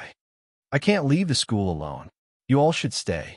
I've been to the Godslayer tomb before, and it's more convenient to go alone. After saying that, without waiting for anyone to refute, his figure instantly disappeared on the spot. At the same time, on one of the peaks of Lingxiao College, Iwans suddenly opened his eyes and looked in the direction of the Dongwang clock tower. He left at this time? Mobile users, please browse for a better reading experience from Love Network. Chapter 1621. Lingxiao College had just gone through a calamity, so there was no reason for Nan Su Huai to leave at this time. Something must have happened. However, he didn't know if it was a good thing or a bad thing. Iwans narrowed his eyes and pondered for a moment before he got up and headed to the side hall. Jiuqing. Iwans pushed the door open and entered. Upon hearing the voice, Jun Jiuqing, who was reading something, immediately put down the things in his hands and stood up. Master! Iwans' eyes quickly swept across the table, and he immediately frowned. Reading the letter from Baiming Dynasty again? Jun Jiuqing nodded. Father said now that you're in the Divine Ruins world, you should focus more on this side. Iwans interrupted him. There's no need to pay too much attention to Baiming Dynasty. Don't forget which family's blood flows in your veins.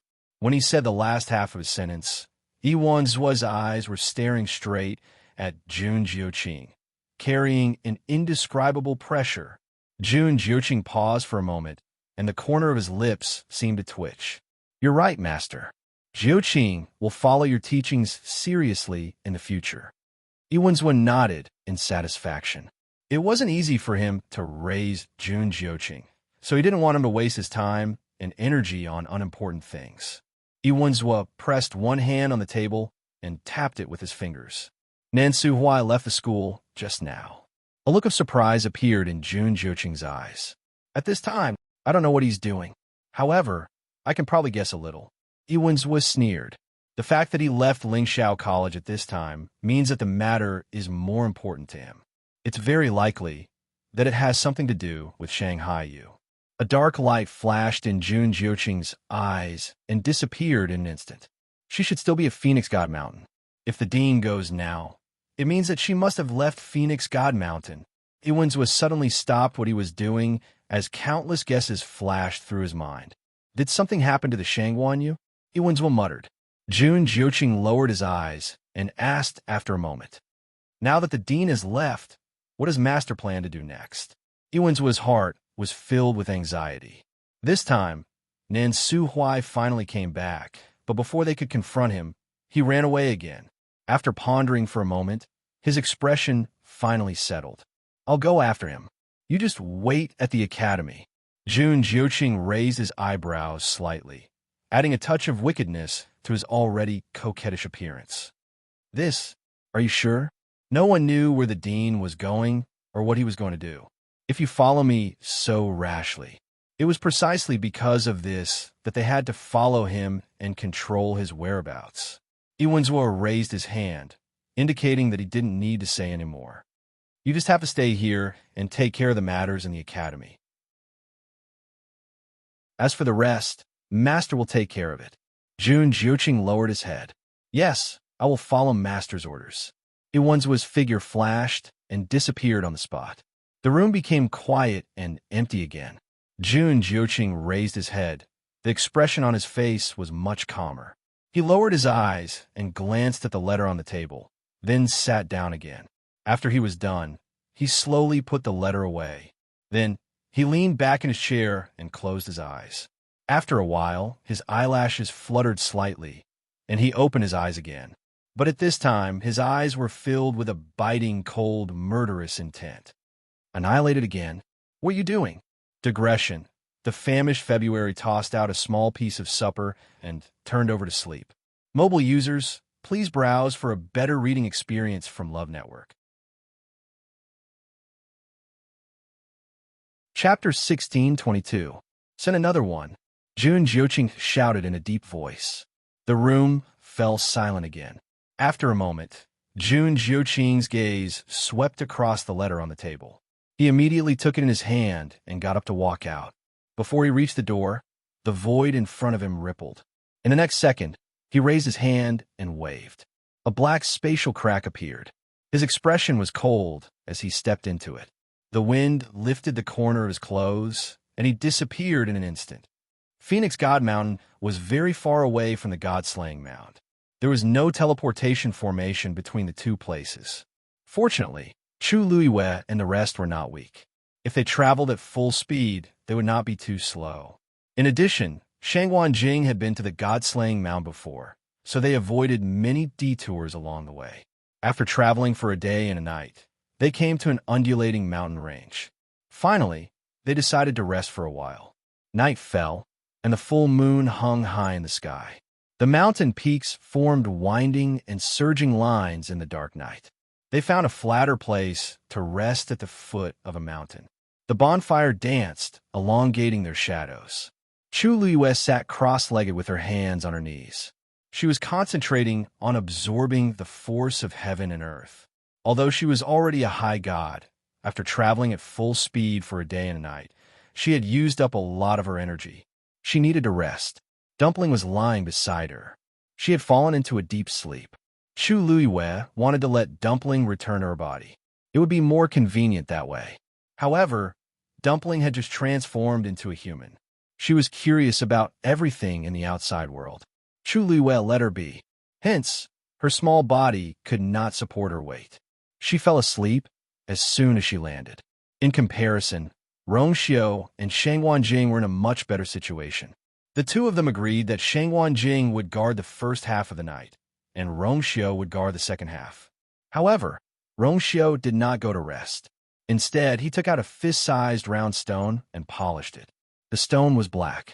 Under the light of the bonfire, it did not have any luster. It seemed to have swallowed all the light around it. However, it vaguely gave off a sharp and cold aura. As Rongxiu polished it more and more, the black layer on the stone faded away. A golden light was faintly discernible. Shangguan Jing did not care about it. He knew that Rongxiu was also a weapon refiner, and he was talented and powerful. It was normal for him to polish a stone. However, when the stone emitted a trace of golden light, it finally attracted Shangguan Jing's attention. His eyes narrowed as he stared at the stone for a while before he asked with uncertainty, "What's the matter? This is black gold spirit stone?" Rongxiu didn't stop and lightly nodded. "Senior Shangguan has good eyes." Shangguan Jing exclaimed to himself. He was a weapon refiner venerable. Naturally, he knew how precious the black gold spirit stone was.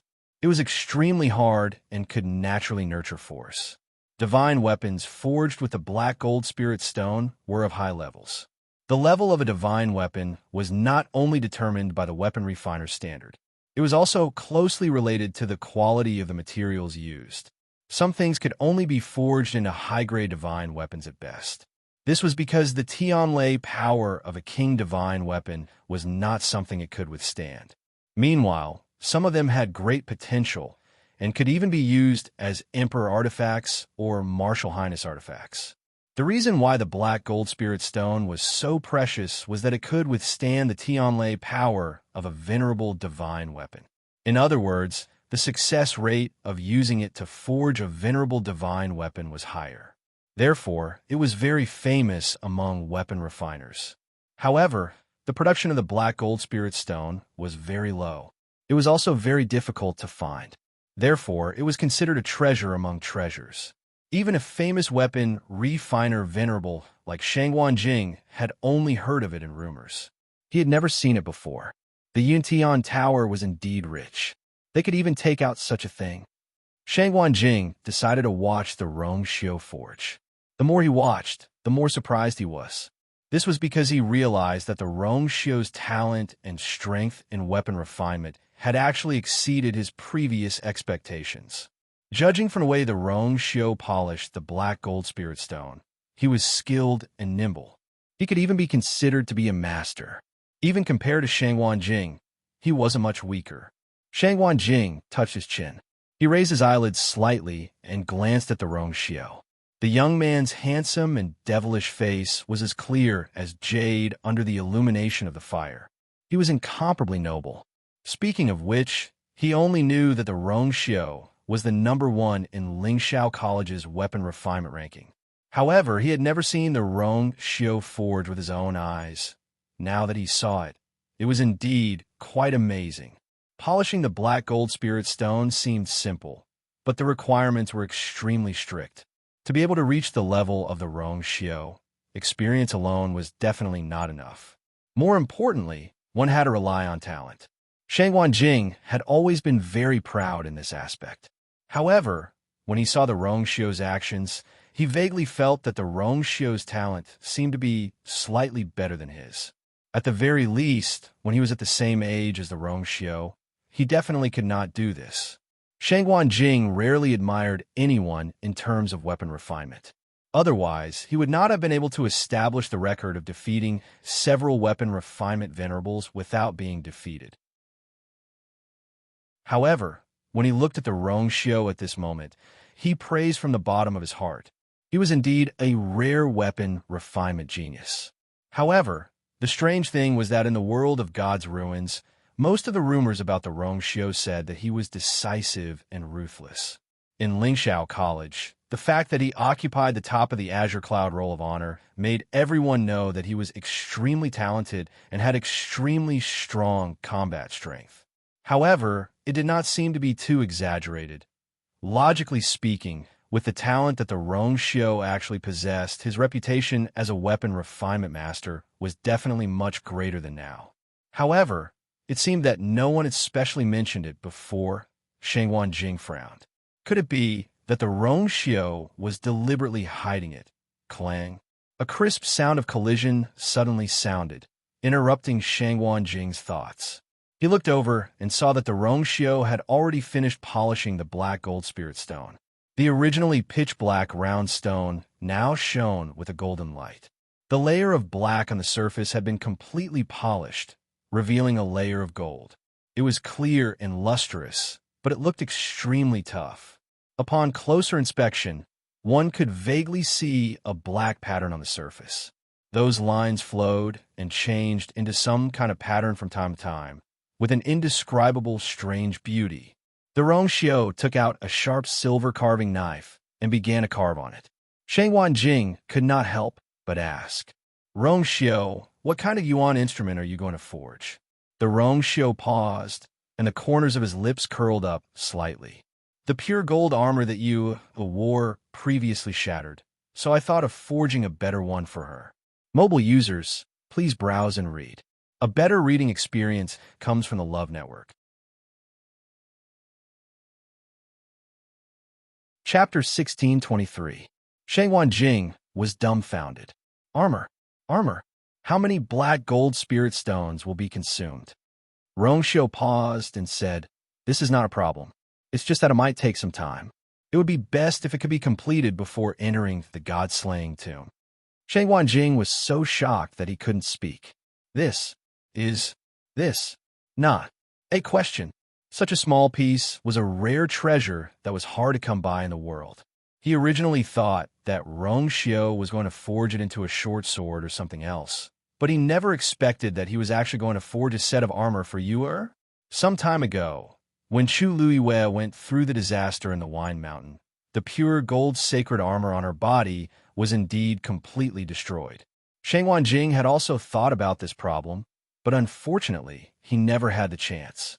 When he was waiting outside the Phoenix God Mountain, He was full of worry and couldn't calm down to forge weapons. He didn't expect that Rongxiu would be one step ahead of him, and it was with this extremely precious black gold spirit stone. Shangwan Jing suddenly felt that the little stock in his hands was really not worth it. Compared with the black gold spirit stone in Rongxiu's hands, it was really inferior. Shangwan Jing calmed himself down. Anyway, it was for you, It was a good thing. A good thing. Thank you for your trouble. Shangwan Jing coughed. But isn't it a little too late? Their schedule was originally very rushed, and Rongxiu had even less time to forge weapons. And if he wanted to use this black gold spirit stone to forge a perfect set of armor, it would have to be a King Divine weapon. At that time, it would be unavoidable for him to go through a lot of trouble.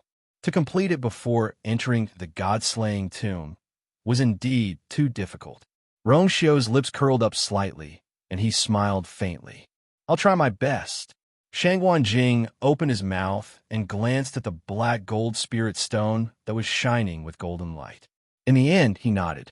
He wanted to offer his help, but then he remembered that Rongxiu had already finished polishing it. It would be inappropriate for him to intervene now. He could only hope that Rongxiu's refining would go smoothly. Rongxiu lowered his head and continued what he was doing. His expression was very focused. His bony hand was holding a carving knife, and he was carving the stone stroke by stroke. Without making a sound, the black gold spirit stone had already changed its appearance. As Shangwan Jing watched from the side, a thought suddenly popped into his mind. Why does Rongxiu look so familiar? It was as if he had seen it somewhere before. However, this thought only lingered in Shangwan Jing's mind for a moment before he quickly suppressed it. Perhaps he was thinking too much. The night passed quickly. When the first ray of sunlight shone down, Rongxiu stopped what he was doing. He raised his gaze slightly, glanced at Chu Luiyue, and put away the item in his hand. At this moment, Chu Luiyue finally opened her eyes and slowly exhaled a mouthful of turbid air. After a night of rest, her physical and mental strength had basically recovered. The fatigue on her body was swept away, and even her eyes were brighter. She stretched lazily, and a few crackling sounds came from her body. Dumpling, who was beside her, heard the noise and also turned over. She rubbed her eyes and subconsciously leaned toward Chu Luiyue. "Ayu," she mumbled, as if she was still half asleep. She opened her arms and was about to hug Chu Luiyue's neck. However, just as she was about to pounce into Chu Luiyue's arms, she suddenly felt a chill at the back of her head. Dumpling's body stiffened. She subconsciously turned her neck and looked to the side. The Honorable Saint was smiling warmly like a spring breeze. Dumpling suddenly woke up. She abruptly stopped in her tracks and quickly retracted her small arm. Chu Luiyue was waiting to hug her when she suddenly saw Dumpling stop and retract her arms. Dumpling? Chu Luiyue was a little puzzled. There was something wrong with this child. "Ayu, Dumpling is so tired. Dumpling, can you go back today?" Dumpling shouted a string of words like a cannon. Chu Luiyue was stunned. "Of course. You." Before she finished speaking, Dumpling's figure had already flashed and disappeared on the spot. The next moment, she returned to Chu Luiyue's body. Phew! Dumpling let out a long breath. That was close. Chu Luiyue was speechless. Why is she in such a hurry? Is she tired out from yesterday? Are you feeling better? Rongxiu walked up and asked gently. Chu Luiyue looked up and nodded with a smile. She didn't know if it was because Tai Zhu and Rongxiu were both here, but she had a good night's rest. That's good. Rongxiu raised his eyebrows slightly. Let's continue. Shangwan Jing buried the bonfire and raised his voice. Chu Luiyue nodded. The group continued on their way, heading toward the god-slaying mound. Red Moon Desert. The scorching sun hung in the sky, and heat waves were rolling. At first glance, it seemed that even the air was distorted. Only the lake in the middle of the desert had a hint of coolness. A gentle breeze blew, causing circles of ripples. A figure suddenly appeared beside the lake. Purple hair, purple eyes, and a long robe. It was Dugama Bao. He stood by the lake and glanced at the sky. After sensing that there were no changes, he retracted his gaze. Looking at the calm lake, he narrowed his eyes and waved his sleeves. The water in the lake automatically parted to two sides. Duga Mabao's figure flashed and quickly disappeared under the lake. Not long after, the surface of the lake returned to its usual tranquil state, as if nothing had happened. Duga Mabao walked to the dungeon under the lake. In the dim and cramped space, there was still a faint smell of blood. A few black chains wrapped around two figures. They were Diwu Zhangze and Lan Xiao. When the two saw Duga Mabao's figure suddenly appear, they were delighted. Diwu Zhangze smiled. "Big Bao, you're back." But soon, his smile froze on his face. "You're injured?" Duga Mabao's expression was indifferent. "Just a small injury." Lan Xiao stared at him for a while and suddenly sneered. "TSK. Big Bao, do you really think that you can hide some things from us just because you've reconstructed your divine body?" Duga Mabao was about to speak when blood flowed out from the corner of his mouth. His body suddenly fell backward. Bang! He fell heavily to the ground. "Big Bao!" Diwu Zhangze exclaimed. Lan Zhao's expression also changed. The chains clanked as they were dragged by the two of them. Fortunately, Duga Mabao didn't faint and stood up. I'm fine." "You call this fine?" Diwu Zhangze's tone, which was always gentle, also became stern. Duga Mabao wiped the blood from the corner of his mouth. His face was much paler than before. He closed his eyes and said word by word, "That person is about to wake up." The surroundings suddenly became silent. Digression. 6 o'clock in the afternoon. Mobile users, please browse and read. A better reading experience that comes from Love Network. Chapter 16:24. As expected, Lan Zhao's lips curled up, and a mocking smile appeared on his beautiful face. If not, Lingxiao College wouldn't have caused such a huge commotion. When they found out that something had happened, they already had this guess. In the end, it was really, "You fought with him?" Diwu Zhangze asked anxiously. Duga Mabao paused. "Not really. After the Sky Shuttle array was destroyed, Yue repaired it. After that, I came back immediately." This injury was left behind because he didn't defend himself against the counterattack of the other party's power. Fortunately, it wasn't life-threatening. Diwu Zhangze and Lan Xiao were both shocked. "Sky Shuttle array? You asked that girl to repair it?" "You." As Lan Xiao spoke, he suddenly thought of something, and his eyes widened slightly. "This is the reason why you asked you, to memorize those Xian arrays day and night." Duga Mabao glanced at him expressionlessly, his eyes saying, "You just found out."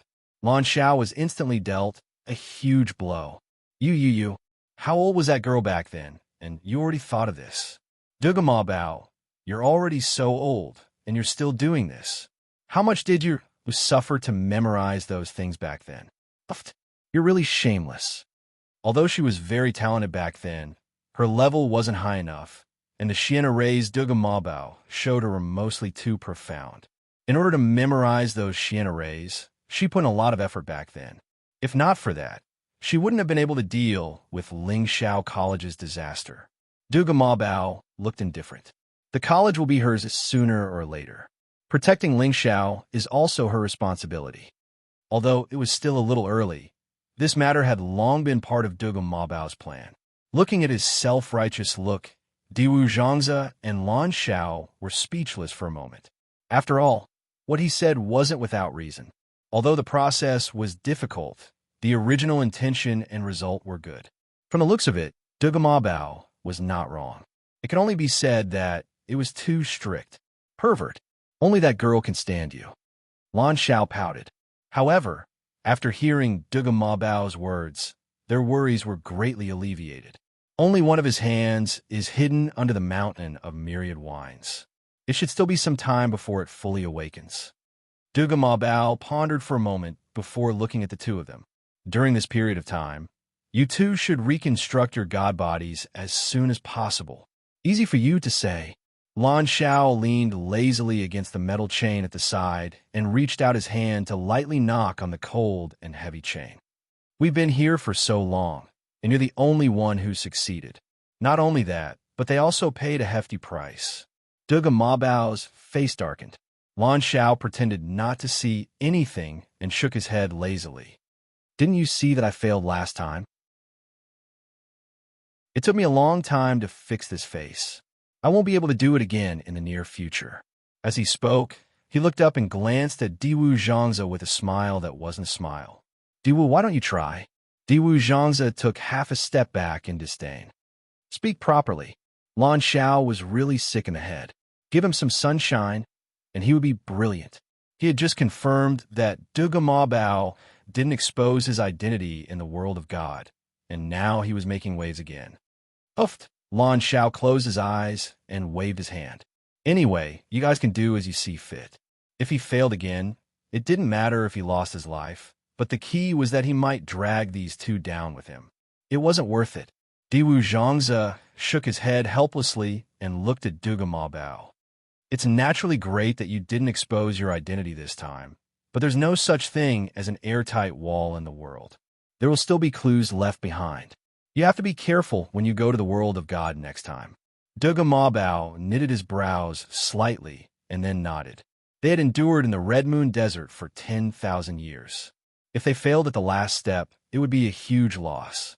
The previous 2 times were special circumstances, especially with Lingxiao College, and he had no choice but to take action. This was also the reason why he came back immediately after the matter was over.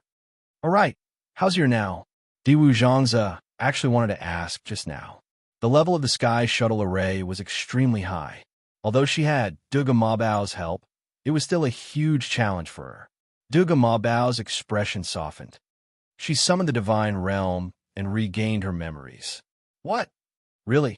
Duga Ma Bao's words immediately made Lan Xiao, who was originally planning to rest, energize again. Did you remember what happened before? Duga Ma Bao's eyes flashed, and he nodded. Actually, he didn't expect that she would. It was a pity that after the matter was over, she directly fainted, and he had to rush back to the Red Moon Desert as soon as possible, so he didn't have time to say more. She's injured, but Nan Su Huai and Rong Xiu are here, so it shouldn't be a big problem. That's good, that's good. Diwu Zhangzi was overjoyed, and Lan Zhao's eyebrows were tinged with a hint of a smile. So, she has broken through to the exalted God level again? Duga Ma Bao nodded. This was also what he was happy about. Back then, that girl had spent a lot of effort to cross that threshold.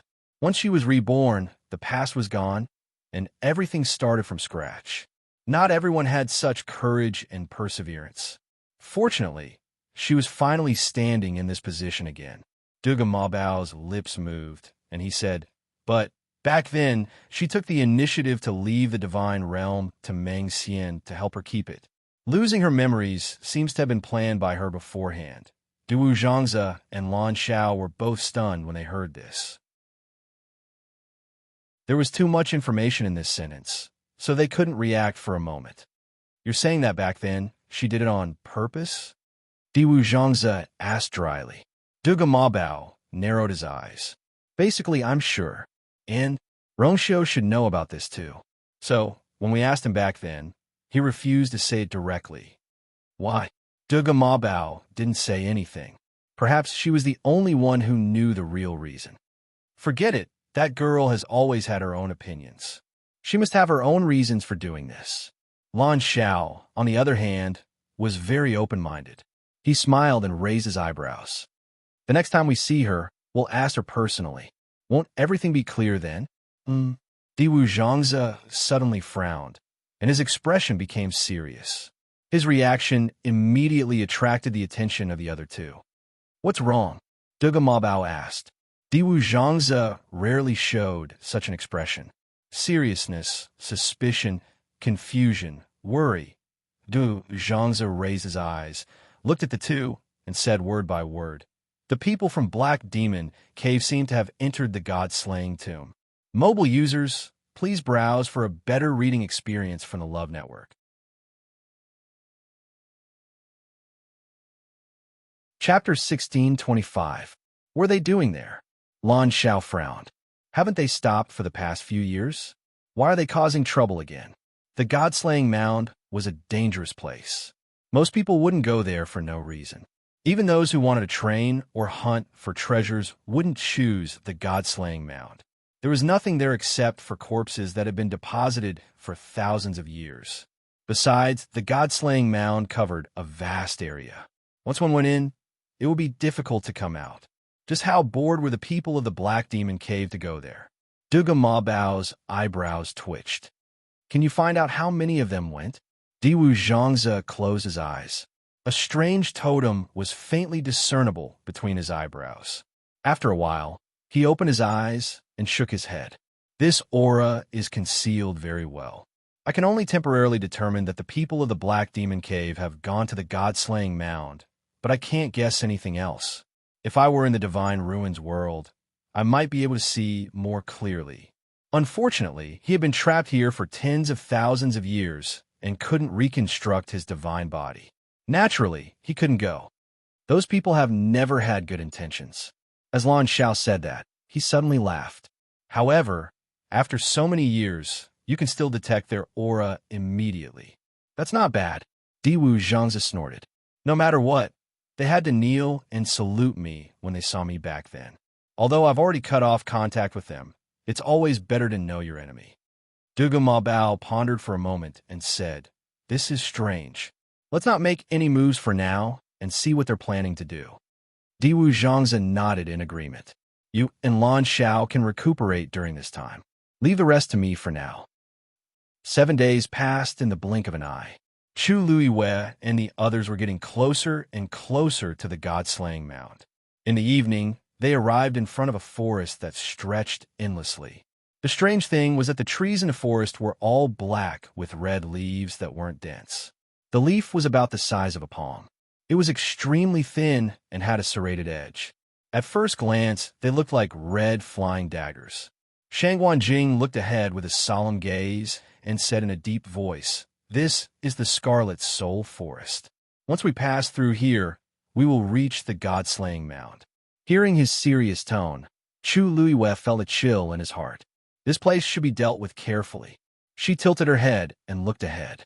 Under the gradually darkening sky, the trees in the Scarlet Soul Forest were like bony hands covered in blood, gently swaying in the wind. A faint smell of blood permeated the air. Chu Luiwei couldn't help but frown. It's poisonous. This Scarlet Soul Forest will emit poisonous gas from dusk to dawn. Therefore, the best time to travel was at noon. Let's find a place to rest first and move out tomorrow, Shangguan Jing explained. Chu Luiwei nodded and looked at Rongxiao. Then, they followed Shangguan Jing and stepped back. Outside the Scarlet Soul Forest, rocks were piled up. They found a relatively flat place, surrounded by a few huge rocks, and sat down. After Chu Luiwei sat down cross-legged, she quickly closed her eyes and continued to cultivate. After a few days of training, she wouldn't be as tired as the first day after running for a day. Therefore, other than recovering her strength, she used most of her time and energy to study Xian formations and prescriptions. Needless to say, she had already tried to repair the Sky Shuttle Array with DeBeo's power. Now, she had basically mastered the Xian formations that she had learned from him. In the past, those Xian formations were quite difficult for her. Even if she memorized them, she might not understand them completely. If he wanted to use it, it would be even more difficult. But after going through the Sky Shuttle Array, it was much easier for her to look at them now. In addition, she was also reading and studying the doctor's book of medicine that Elder Wan Zheng had left for her. In addition to the prescriptions that she recalled, there were many things that she needed to understand. After Chu Luiwei was completely immersed in her cultivation, Rongxiao took out a brand new ink gold spirit stone and started to polish it. In fact, this was already the 8th ink gold spirit stone that Rongxiao had taken out. He polished one every day, starting at night and ending at dawn. He could always polish the ink gold spirit stone perfectly within this period of time. Shangguan Jing was still secretly amazed at the beginning, but he gradually got used to it. In these few days, he understood two things. Firstly, Rongxiao's family background is really rich. Second, Rongxiao's talent and ability in refining weapons was indeed far beyond his imagination. After struggling for a while, Shangguan Jing also got over it. Indeed, only such a man was worthy of his Yuer. After looking for a while, Shengwan Jing suddenly thought of something and asked, Rong Xiao, we're going to pass through the Scarlet Soul Forest tomorrow. Is your armor too late?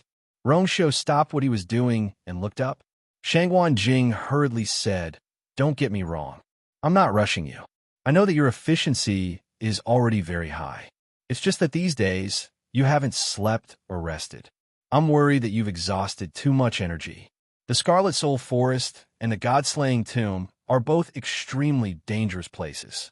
You have to be 120% alert to deal with them. Why don't you take a rest today? He had been to this place before and knew how difficult it was to deal with. He was really worried that it would be more dangerous for Rong Xiao to go in his current state. Rong Xiao's lips curved up, and he smiled. Thank you for your kindness, Senior Shangwan. Besides, this armor is about to be completed. I'd better finish it directly. It's about to be completed? Shangwan Jing looked surprised. Rong Xiao nodded. When this piece is polished, it's basically completed. Shangwan Jing was stunned for a while. Rong Xiao said before that he wanted to create an armor that was more powerful than the pure gold sacred armor. Then it had to be a king artifact, right? But why did Rong Xiao say it so easily? A little later, I may have to trouble you to help take care of you, Rong Xiao raised his chin. I'll go over there and finish the last part. Triggering Tian Lei would definitely cause a big commotion. He didn't want to disturb her. Shangwan Jing nodded hesitantly. Rong Xiao's expression was way too calm, so he couldn't even say anything that worried him. This man always seemed to be calm. No matter what kind of situation he faced, he could easily deal with it. After about 4 hours, the moon was in the middle of the sky. Rong Xiao picked up the polished black gold spirit stone in his hand and stood up.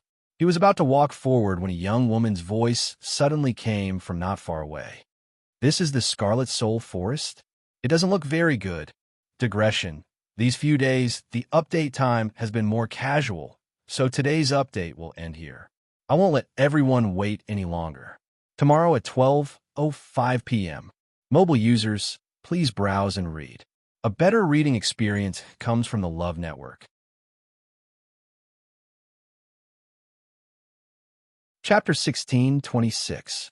The woman's voice was very young, with an undisguised arrogance and coquettishness.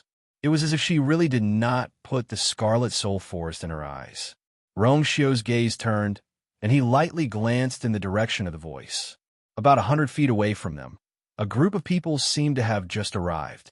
The one who spoke was a woman in a light yellow dress. She looked to be in her early 20s and had a petite figure. Her long hair hung down to her calves and fluttered gently in the wind. She looked rather fairy-like. Of course, one had to ignore her voice and the look of disgust in her eyes as she looked at the Scarlet Soul Forest. Beside her stood a well-built man.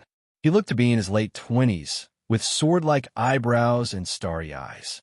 He was handsome. He was much taller than the woman. When the two of them stood together, the contrast was great. Behind them stood 2 old men. They were dressed in black and white robes. Their hair was white, and they looked rather old. However, the aura on their bodies was obscure and powerful, making them not to be underestimated. There's so many places in the Divine Ruins world to train. Why did Father choose this place? This forest looks so disgusting. The woman stretched out her slender white hand and covered her mouth and nose. Her slender eyebrows were slightly knitted. In order to come to this damn place, they had spent a lot of effort. Originally, she did not have much hope, but when she arrived, she realized that it was even more annoying than she had imagined. The white-robed old man standing behind her smiled and said, "Second miss, we are a little late. This Scarlet Soul Forest is filled with poisonous gas. If you come here during the day, the scenery of this Scarlet Soul Forest is actually not bad. Moreover, the Patriarch asked you to come with good intentions, didn't he? But I don't want to come." The woman interrupted the white-robed old man's words and crossed her arms. "Isn't it because that thing is here? But it doesn't have to be me and Big Brother coming personally. There's so many people at home who are idle. Can't they just send a few people?" Originally, her life at home was quite comfortable. Who knew that her father would suddenly send her here? not even giving her a chance to refute. The white-robed old man smiled embarrassedly. The black-robed old man's face was cold and solemn. Seeing this, he spoke. "Second miss, that thing is extremely important to you. The patriarch said that he still hopes that you can find it and bring it back yourself. That way, you can also convince everyone." His tone was much harsher and colder than the white-robed old man from before. When the woman heard him speak, she unconsciously lowered her arm. However, she still felt uncomfortable in her heart, so she raised her voice slightly and said angrily, "I'm the second young miss of the family. Even if I don't come personally, who dares to do anything to me?" The black-robed old man frowned. At this moment, the tall young man finally spoke. Don't spout such nonsense." His voice was exceptionally deep and resounding, sounding like the beating of a drum.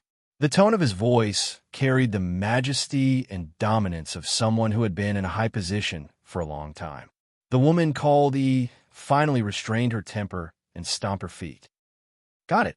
She dared to throw a tantrum in front of everyone, but she was afraid of her elder brother.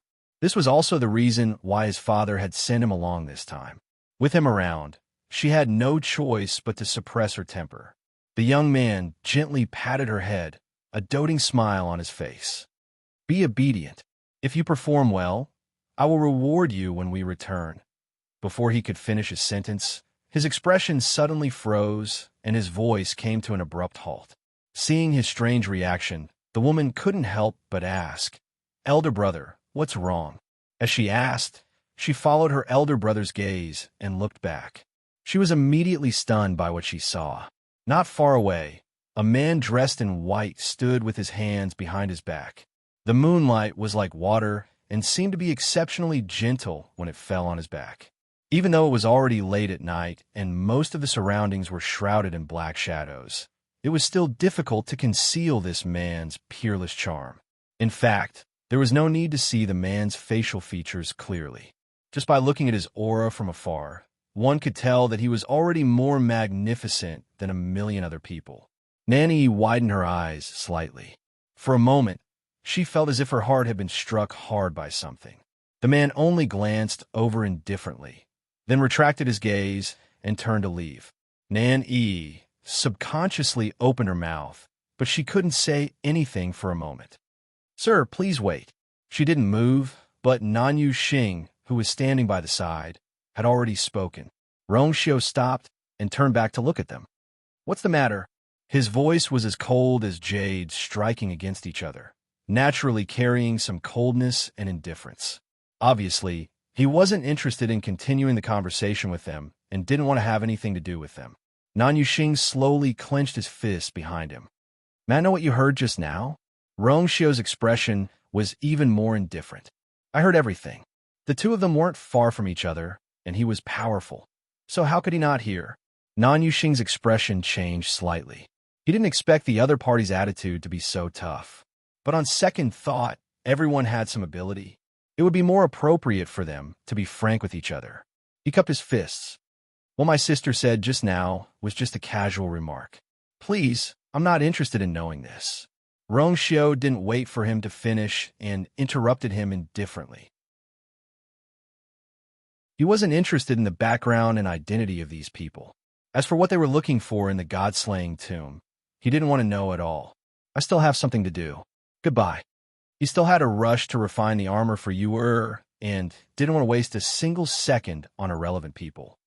Nan Yuxing didn't expect the other party to not give him any face and felt very embarrassed.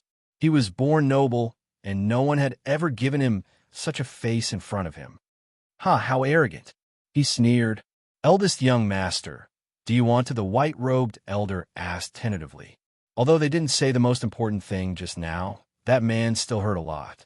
It was strange that this person appeared outside the Red Soul Forest in the middle of the night. They should really ask properly. Nanny reluctantly retracted her gaze when she couldn't see that figure anymore. She happened to hear the white-robed elder's words, and her expression changed. "Elder Baitong, what do you mean by this?"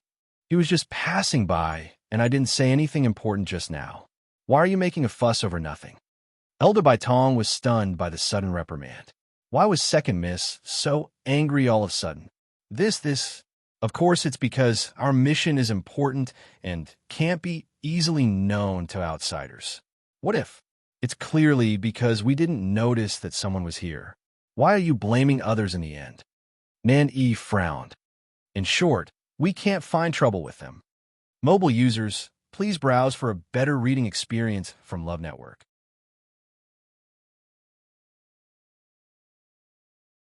Chapter 16:27. Elder Baitong didn't know what to say, so he shut his mouth in embarrassment. Nan Yuxing frowned and looked at Nan Yi with a scrutinizing gaze. Yi, why are you speaking up for that person? This sister of his had been pampered since she was young. Normally, even the people in the family who wanted to hear a good word from her might not have the qualifications to do so. And that young man was just a stranger. It was really inconceivable that she would say such words. Nanny's face heated up from his stare. She looked away and said guiltily, I'm not speaking up for him. I'm not speaking up for him. I'm just telling the truth. Big brother, have you forgotten that before we left, Father repeatedly told us not to casually stir up trouble outside? Nan Yuxing looked at her speechlessly. It was hard for her to remember this. Unfortunately, she seemed to have forgotten that Father had specially said these words to her. He didn't provoke us first. Why do we have to find trouble with him? Nanny pursed her lips. When that man looked over, his gaze was extremely indifferent, and he didn't even look at her. I'm tired. I want to rest. Nan Yuxing could only shake his head helplessly at Nanny's words. All right. Let's not pursue the matter, right? You're right. We're already in the Red Soul Forest, and we'll be able to enter the God-slaying tomb tomorrow morning. It's indeed better to avoid trouble. He looked around and pointed at a certain spot. Let's go there and rest first. Then, the few of them walked over. As they walked, Nanny looked back a few times. Unfortunately, the night was dark, and she couldn't see that elegant figure dressed in white.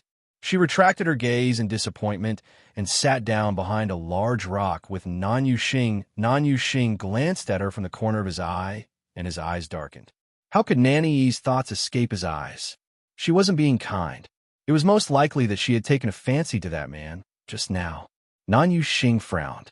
Actually, Nanny was already of marriageable age, but she was very playful and didn't take a fancy to any of the men that her family wanted to introduce her to. There was once when her father wanted to arrange a marriage for her, but in the end, she still ruined it. Later on, her father simply let her go and stopped caring about these things. He was just waiting for her to settle down. She didn't expect that she would actually take a fancy to a man whose identity she didn't even know outside the Scarlet Soul Forest. Of course not. Nan Yuxing sat cross-legged, tapping his fingers on his knees. If she was just a little bit moved, then so be it. If he really did something because of this, he would have to think about it again. Elders, did you see that person's strength just now? Nan Yuxing asked after pondering for a moment. The two elders looked at each other and shook their heads. His aura is hidden very deeply. He must have used some kind of divine artifact to conceal it. Nan Yuxing paused. The two elders' eyesight was extremely good. Even they could not see through it. This proved that the other party did have some skills. Besides, both parties were so close to each other just now, but they didn't even notice the existence of that man. If he hadn't happened to look up and see. In short, that man was not to be underestimated. You have to be careful when you're outside. Nan Yuxing said. Besides, we're going to enter the God-slaying tomb tomorrow. We can't make any mistakes. The two elders' expressions turned solemn. Yes. Besides, since he's here, it's very likely that he's here for the God-slaying tomb. Tomorrow, we must act separately from him. Yes. Nanny pouted in dissatisfaction. Big brother, why? Nan Yuxing glanced at her. What do you think? We're not here to play. He should help her find that thing as soon as possible and go home. Nanny was instantly discouraged. No matter how arrogant, domineering, and presumptuous she was, she knew how important this matter was. She couldn't be careless. Every time her big brother spoke in such a tone, she knew that she couldn't continue to make trouble. Got it. She lowered her eyes and pursed her lips. It didn't matter if she didn't see him. Anyway, she had already remembered that person's appearance. Although she couldn't see his appearance clearly, such a prideful person must be very famous. As long as she asked around, she wouldn't have to worry about not knowing his identity. Thinking of this, she suppressed the restlessness in her heart. Seeing that she was finally willing to listen, Nan Yuxing nodded in satisfaction. All right, it's already very late today. Everyone, hurry up and rest. Boom! A loud roar suddenly sounded in the sky. The few of them immediately raised their heads to look. Dark clouds quickly gathered in the night sky, and the bright moon was quickly covered up. Then, a bright, silver, snake-like Tianlei appeared behind the clouds. This instant of light was like a knife that ruthlessly tore through the dark night. Elder Bai Tong suddenly said, "Look, that person seems to be preparing to refine a yuan item." The few of them looked over, and only then did they see that the white-clothed man they had just met had actually walked to a relatively spacious and flat area in the distance and stood there. Above his head was the place where Tianlei had appeared. There were piles of rocks here, and the night was dark, so they didn't see him just now. Nan Yi was delighted at first, but then she looked at the elder in black and asked in confusion, "Elder Wu Peng, is he really going to refine a weapon?" Elder Wu Peng was a weapon refiner, so he naturally had more say in this. As expected, although Elder Wu Peng's expression was still cold, he still nodded. "I didn't expect him to be a weapon refiner. Elder Wu Peng, can you tell what level he is?" Nanny asked curiously. Elder Wu Peng looked up at the sky and pondered for a moment. "I can't be completely sure yet. However, this person's speed of triggering Tianlei is extremely fast. I think he should be quite capable." Nanny's eyes lit up. Rumble. Soon, the heavenly lightning in the sky rapidly gathered. After a while, countless Tianlei appeared in the sky, almost forming a sea of lightning. "This is at least a high-grade divine artifact, right?" Nanny asked curiously. Although she wasn't a weapon refiner, she had seen many weapon refinement scenes since she was young, so she was quite experienced. Elder Wu Peng nodded. "It's just refining a high-grade divine artifact. What's there to see?" Nan Yuxing was very unhappy to see Nan Yi's reaction and immediately pulled a long face. Nan Yi snorted. "There's nothing much to see, but he's a weapon refiner after all. Just this point alone makes you much stronger than me." He didn't look old either. A high-level weapon refiner in his 20s was considered pretty good in their family. At this moment, Elder Wu Peng suddenly took a step forward with a bewildered expression. Nanny asked curiously, "Elder Wu Peng, what's wrong?" Mobile users, please browse and read. A better reading experience comes from Love Network.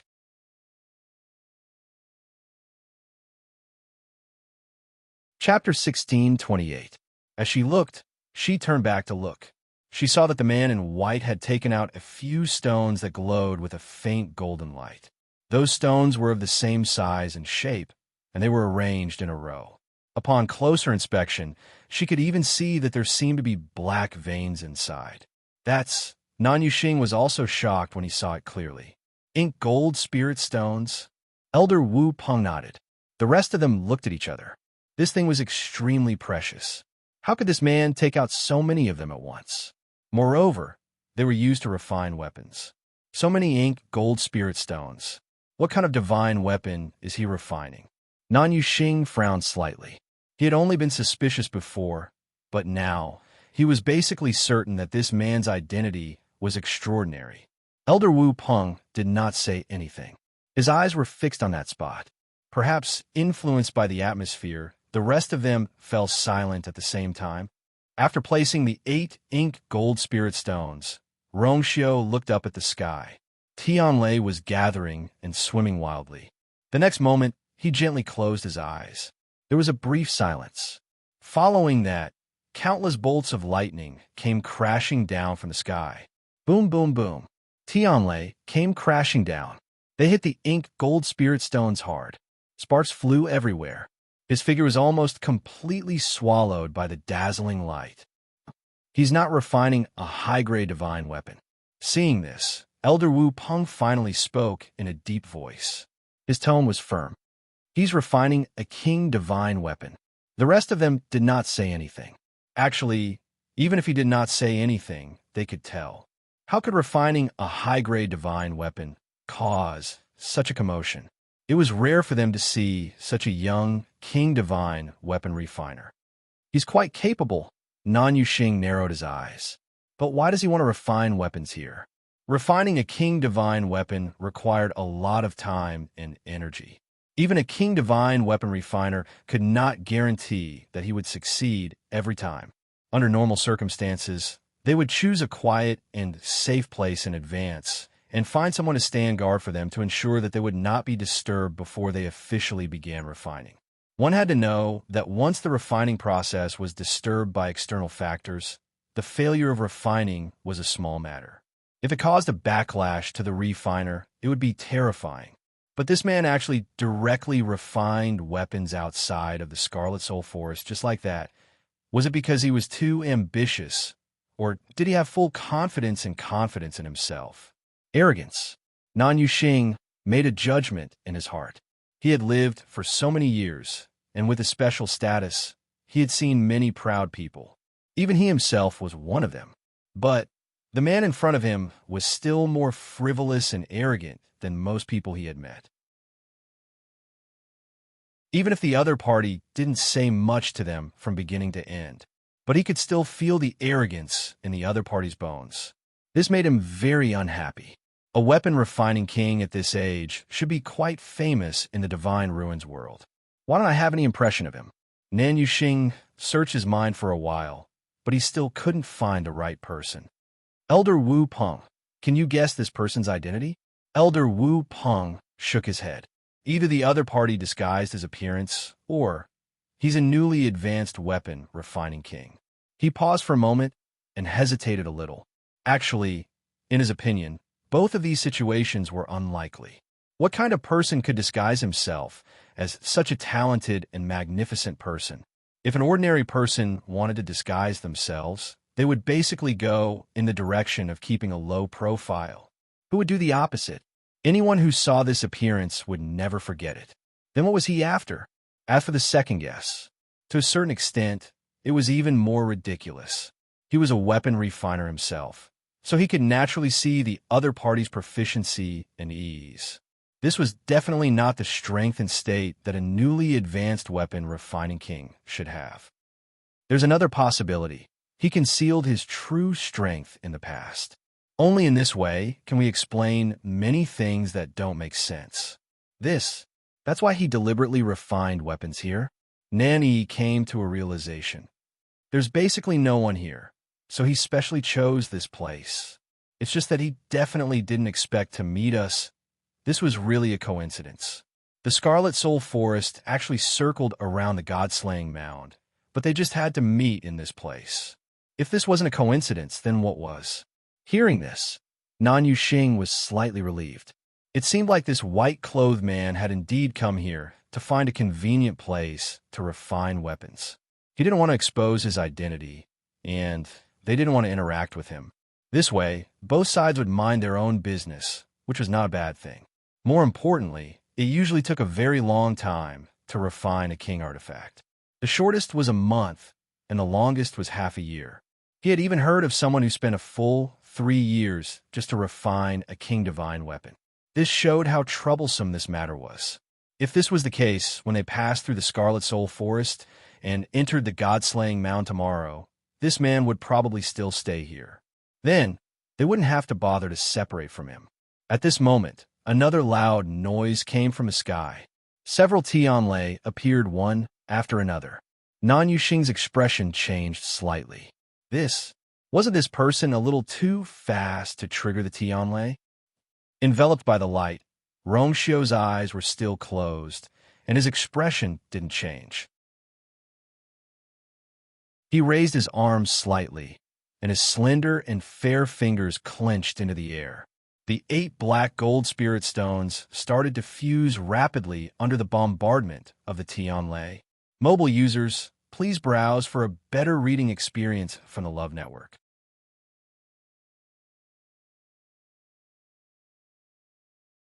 Chapter 1629. The incomparably hard ink gold spirit stone seemed to have become exceptionally soft in his hands, allowing him to mold it into any shape he wanted. When these ink gold spirit stones fused with each other, the faintly discernible black patterns inside also began to gradually connect with each other. A majestic aura was faintly emitted. How is his refining speed so fast? Elder Baitong also realized that something was wrong and hurriedly looked at Elder Wu Peng. It wasn't that they hadn't seen the scene of refining a King Divine weapon before, but the current situation was truly beyond their expectations. Elder Wu Peng's brows were also furrowed. In fact, he had already noticed the abnormality just now, but he wasn't too sure. After all, even if he came personally, he might not be so fast. But now that the truth was right in front of him, he had to believe it even if he didn't want to. After a long silence, he said in a deep voice, "Even if it's a blacksmith of the same level, there will be a difference in strength due to the difference in talent and experience. Perhaps he has already tried many times before, which is why he can do it so easily today." A trace of doubt appeared on Elder Baitong's face. This isn't possible, right? What kind of background does he have to be able to take out so many ink gold spirit stones to practice? One had to know that if the refining failed, those materials would become a pile of trash. Elder Wu Peng pursed his lips. Of course, he knew this too. But other than that, he really couldn't think of a better reason. He had seen many blacksmithing geniuses, but they definitely wouldn't be able to do this. This person is not simple. Nan Yuxing pondered for a long time and gave a vague answer. At first, he didn't take the other party seriously, but now that he looked at it again, he had to admit that this person was indeed capable. He just didn't know what this identity was. Nanny glanced at him and asked excitedly, "Big brother, why don't we ask him after he finishes refining? It's rare to see such a young blacksmith. If we can be on good terms with him, it'll be good for us too, right?" How could Nan Yuxing not know what she was thinking? He only glanced at her indifferently. "Don't worry about these things. The only thing you have to do now is to enter the god-slaying tomb and find that thing." Nanny pursed her lips. She had repeated this matter so many times that her ears were about to grow calluses. She snorted and looked in that direction again. Even though Zhang Xian didn't know the other party's identity, the fact that he was able to become a king of blacksmiths meant that the other party's clan couldn't be too weak. Moreover, he was such an outstanding person. As long as he inquired a little, he would definitely be able to obtain a lot of information. Father always said that she was too picky, but in this world, there is indeed such a perfect and flawless person. Nanny placed a hand on her chest and exhaled softly, trying to calm her emotions. However, his heart was beating uncontrollably, as if it would jump out at any moment. Time passed slowly. The commotion from Tianlei's landing gradually died down. The 8 inky gold spirit stones in front of Rong Xiu had completely fused, and he had forged a preliminary armor. Only the heart protection mirror in the middle was slightly sunken in. Rong Xiu opened his eyes and, with a thought, transformed his origin power into a sharp flying knife. Qi held the flying knife in his hand and gently sliced it across his palm. Dark red blood instantly gushed out and dripped onto the heart protection mirror. In a short while, the sunken position was filled with his blood. Rong Xiu put away the flying knife, and golden flames leaped in his palm. The remaining blood on his hand quickly dissipated, and even the wound quickly healed. In this short period of time, the blood that was contained in the heart protection mirror had gradually seeped into the entire armor. Traces of faint red color spread out in the golden armor, fusing with the black patterns and gradually covering them. From the outside, it looked like there were faint traces of blood in the sparkling and translucent golden jade. It exuded an indescribable nobility.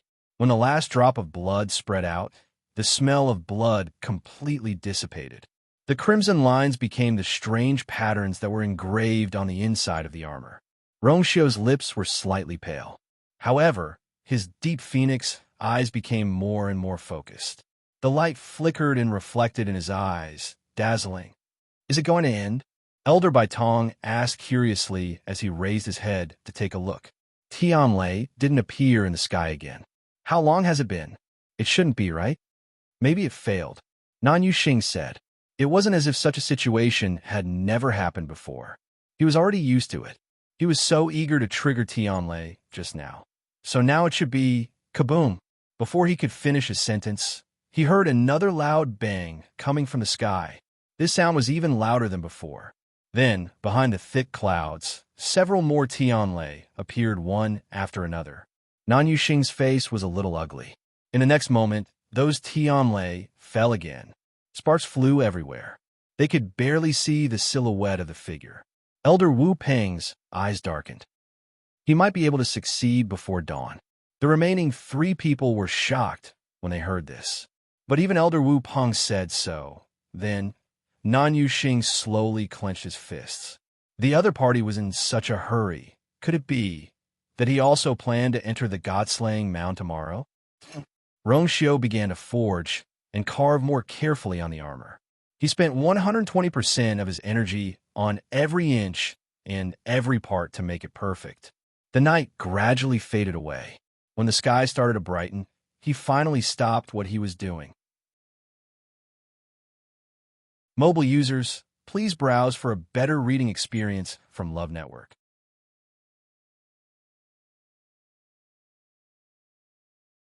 Chapter 16:30. Tianlei had completely fallen, and the dark clouds had dispersed. The flames around him also dissipated bit by bit. Only the armor in front of him was left shining brightly. Although the armor was enveloped by a ball of light, outsiders couldn't see it clearly.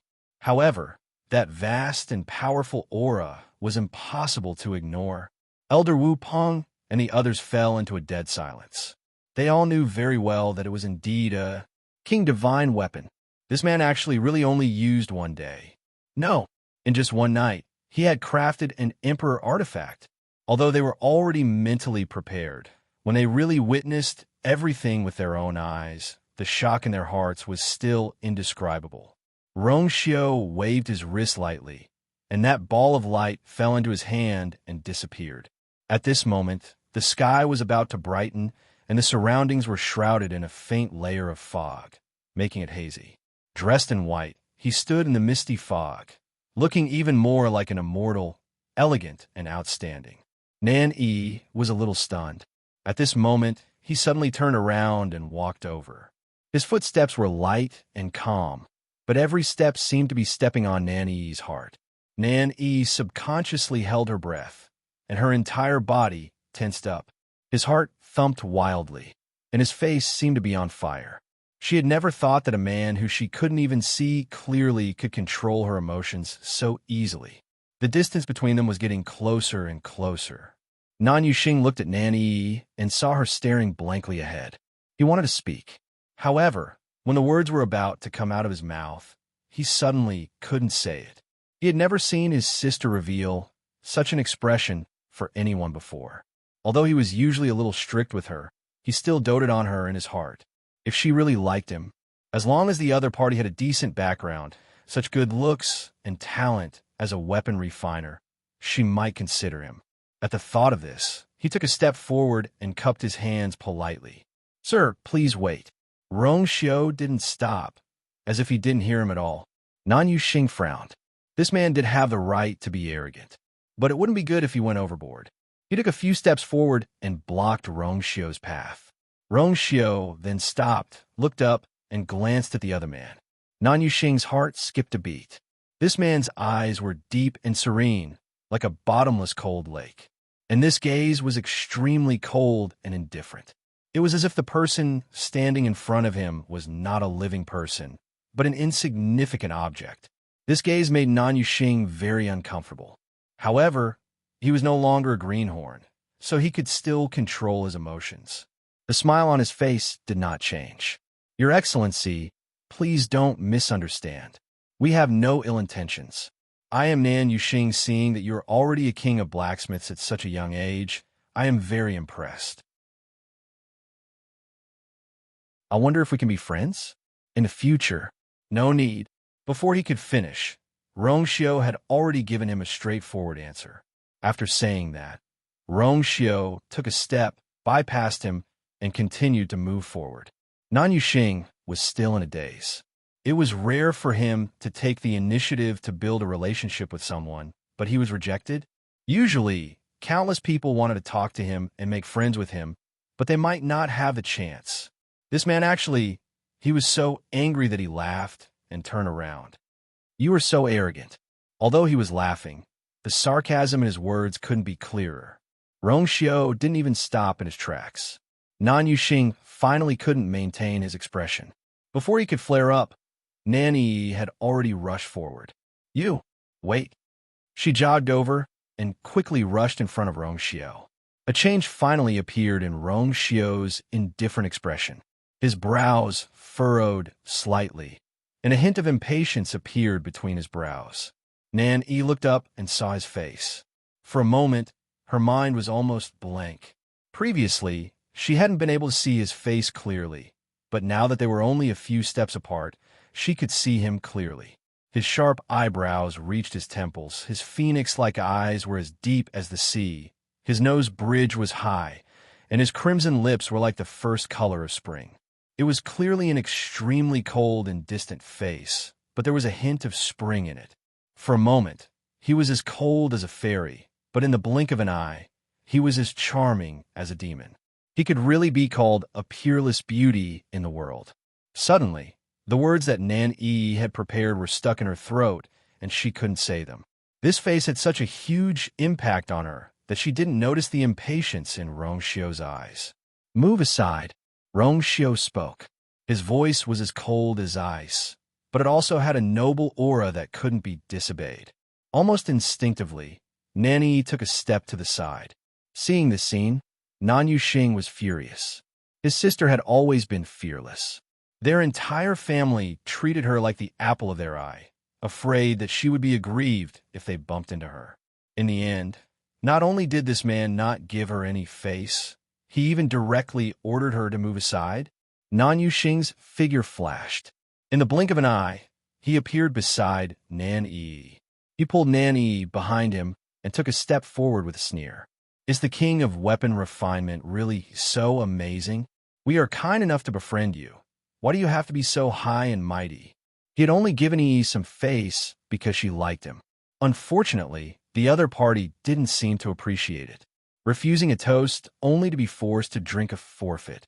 Rongxiu didn't have any patience for outsiders, let alone these people who had once wanted to find trouble with him. He finally looked straight at Nan Yuxing. At this moment, Nan Yuxing suddenly felt a chill run down his spine. Rongxiu's expression was languid, and his voice was extremely indifferent. "You've delayed my visit to my wife." Every word and sentence was filled with chilling intent. Digression. Has everyone seen the news of the change in monthly votes? To put it simply, you'll have to spend more Xiaoxiang dollars to get a monthly vote in the future. Moreover, each person can only give a maximum of 5 monthly votes to a book every month. There is also a limit to the number of votes per day. Non-top scorers are allowed 2 votes per day, and top scorers are allowed 5 votes per day. But the limit is 5 votes per month. If you have monthly votes, please vote as soon as possible. The change will be official in 3 days. You won't be able to bury February with a handful of monthly votes anymore. The star of monthly votes will also be changed to the star of reviews. Mobile users, please browse and read. A better reading experience comes from Love Network.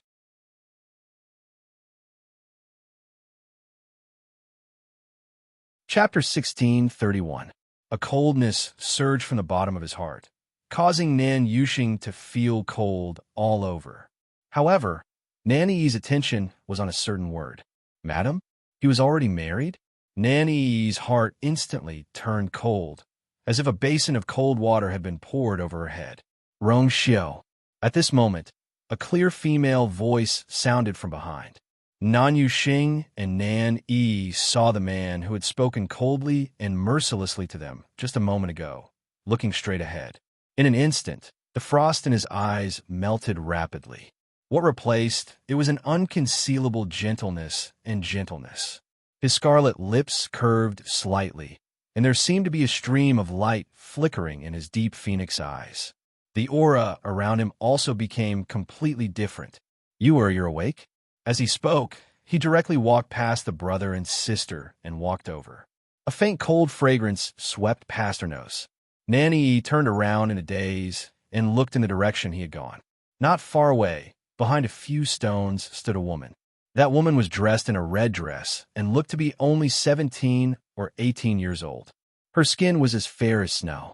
Her eyebrows were like distant mountains, and her eyes were as bright as the stars. She was only dressed in a simple red dress, and her black hair was simply tied up. There were no extra accessories on her body, and as she stood there, she seemed to be more beautiful than a myriad of magnificent scenes. There was a smile on her lips, but her entire body was enveloped in an incomparably noble aura, revealing a noble aura from her bones. In this misty white fog, she appeared especially beautiful and devastatingly beautiful. The moment she saw the other party's face clearly, Nan-E was stunned at first, then she couldn't help but feel sour and jealous in her heart. She had always flaunted her beauty, but in front of this woman, it was the first time she felt ashamed of her inferiority. Even if she didn't want to admit it, she knew very well that the other party's beauty was indeed much better than hers. Nan-E couldn't help but look down at herself. Her clothes were luxurious, and she was particular about everything. But at this moment, in contrast to the other party, she started to feel that her outfit was very cumbersome. Even when she lowered her head, the jingling, dangling hair ornament on her head made her feel vexed. She was dressed up so exquisitely, but it was not as moving as the other party's bare face. Any woman would feel uncomfortable.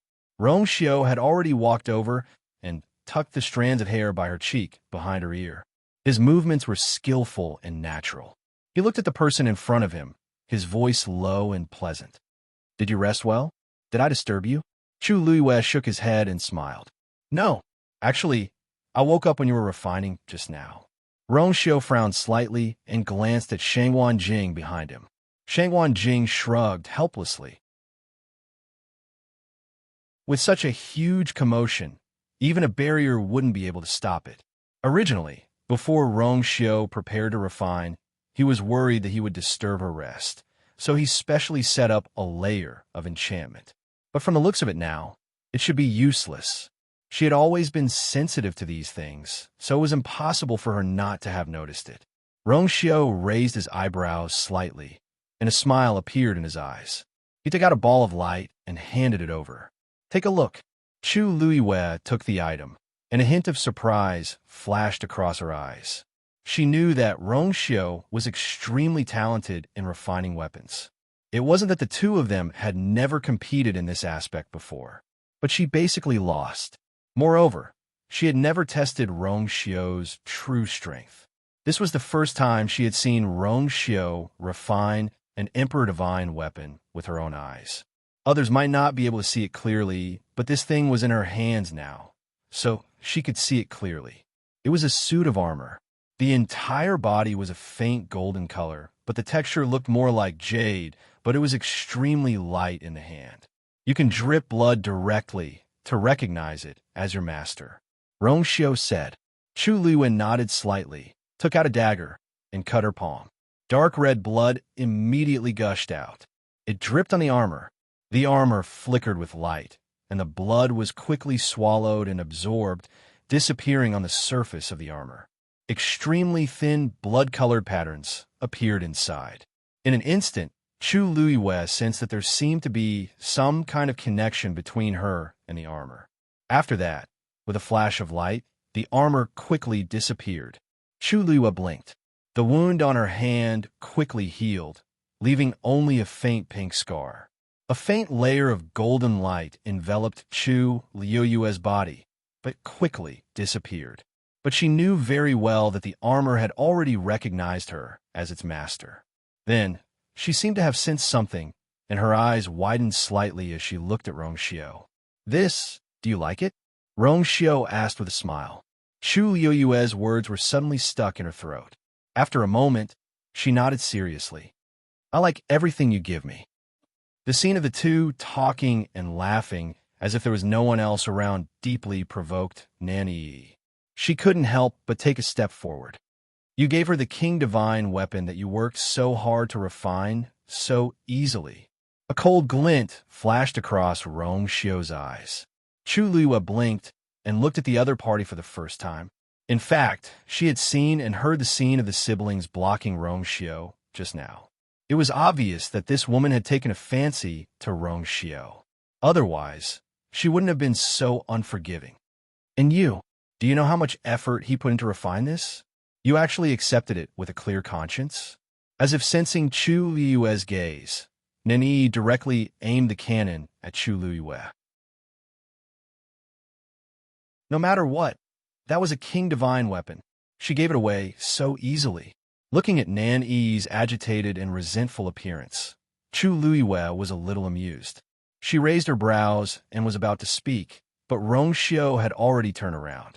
Firstly, this is a divine weapon that I refined. It's my business how I want to deal with it. Since when is it your turn to interfere? Nanyi shuddered from his cold gaze, and her rebuttal became softer. But, secondly, this is a gift that I specially prepared for Madam. If I don't give it to her, do I have to give it to you? Rong Xiu enunciated every word, and his face seemed to be covered with a layer of frost. Being stared at by his intimidating gaze, Nanyi finally sensed a trace of danger. She opened her mouth, but didn't say anything. Nan Yuxing was angry and heartbroken. He immediately stepped forward and stared at her warningly before pulling her behind him. His sister was used to being arrogant and spoke as she pleased. Even he felt embarrassed when he heard what she said just now. But this was his sister after all. How could he let her be bullied when she was outside? Nan Yuxing took a deep breath. My sister didn't mean that. You. Rong Xiu didn't have any patience with his siblings and directly interrupted him. He stared coldly at Nanyi. Thirdly, who do you think you are? How dare you criticize my wife?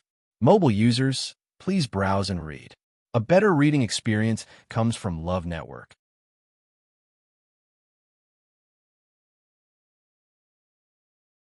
Chapter 1632. The last sentence successfully caused the expressions of the siblings to change. Nan Yuxing was both shocked and furious. He was shocked because he didn't expect the other party to be so impudent. He was angry because that man had actually said such humiliating and contemptuous words to his sister. Nanyi's eyes widened in disbelief. She had been pampered and spoiled since she was young. Not to mention insults, she had never even heard a harsh word from anyone.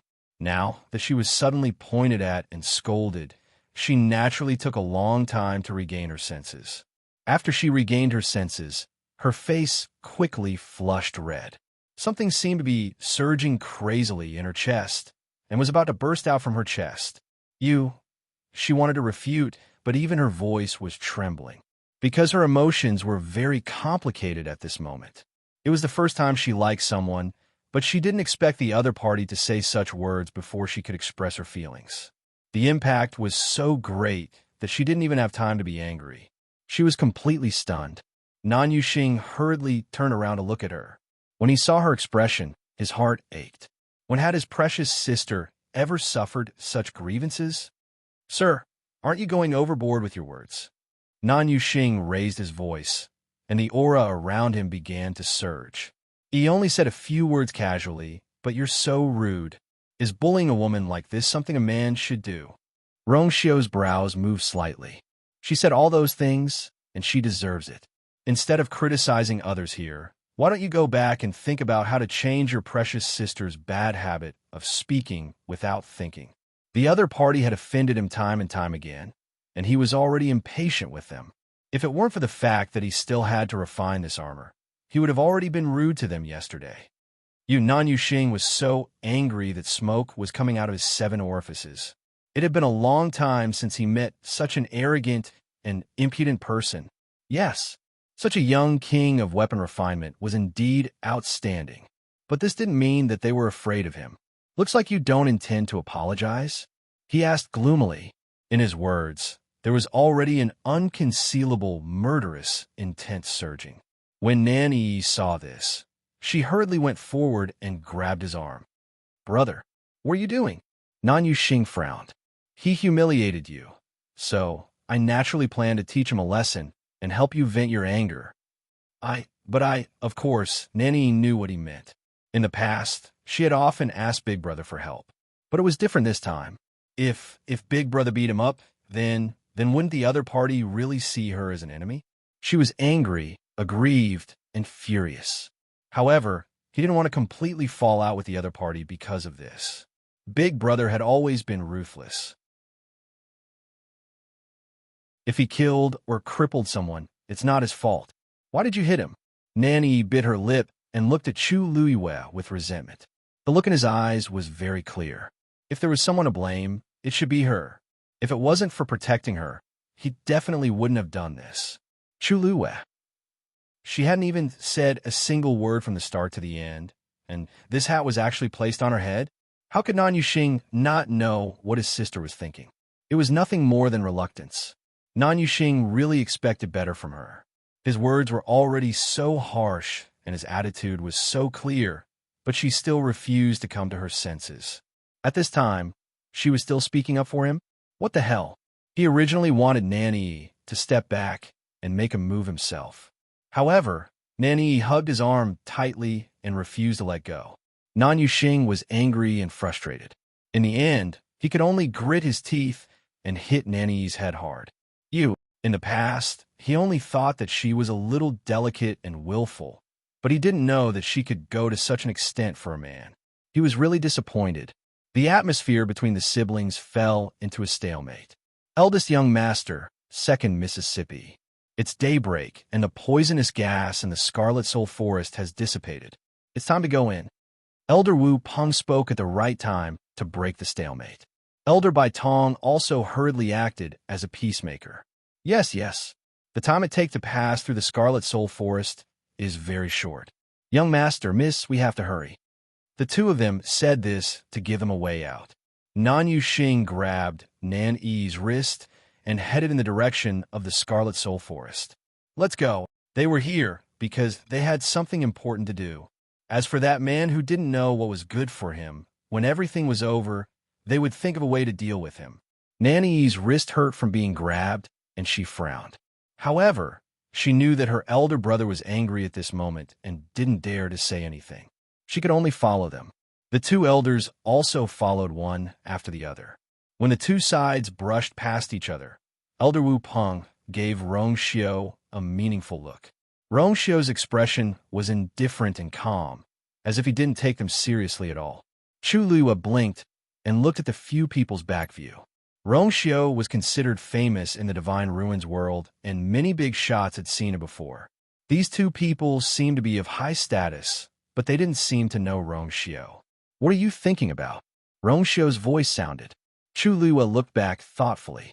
Nothing, I just feel that their background doesn't seem simple. The four of them concealed their auras very well, but her intuition told her that they shouldn't be weak. More importantly, they had witnessed Rong Xiao refining a King Divine weapon with their own eyes, but they didn't seem to be very shocked. One had to know that the people from the major sects and families had directly fallen out with Lingxiao College in order to fight for the Scarlet Heaven Sword in Blue Feather's Abyss. At that time, they had thought that the Scarlet Heaven Sword was a King Divine weapon. It could be seen how important and noble a King Divine weapon was to these people, so much so that they would pay a huge price to fight for it. But these people, from the beginning to the end, they didn't seem to covet the King Divine weapon at all. In this situation, they either knew that they couldn't win, so they didn't even have any thoughts about it, or this thing wasn't that precious to them. Judging from their arrogant attitude, it shouldn't be the first case. But if it was the second case, then it would be interesting. Chu Luiwe had been in the Divine Ruins world for a long time and knew that King Divine weapons were extremely precious to many families, even first-rate families. What kind of background did these people have? They were actually like this. That black-clothed old man should be a weapon refining supremacy. Shang Wanjing retracted his gaze and muttered. Just now, he had been staying behind a few stones, and the conflict had been between Rong Xiao and Chu Luiwe, so those people didn't pay much attention to him. A weapon refining supremacy is the follower of those two? Chu Luiwei raised her eyebrows slightly. Interesting. Mobile users, please browse and read. A better reading experience comes from the Love Network.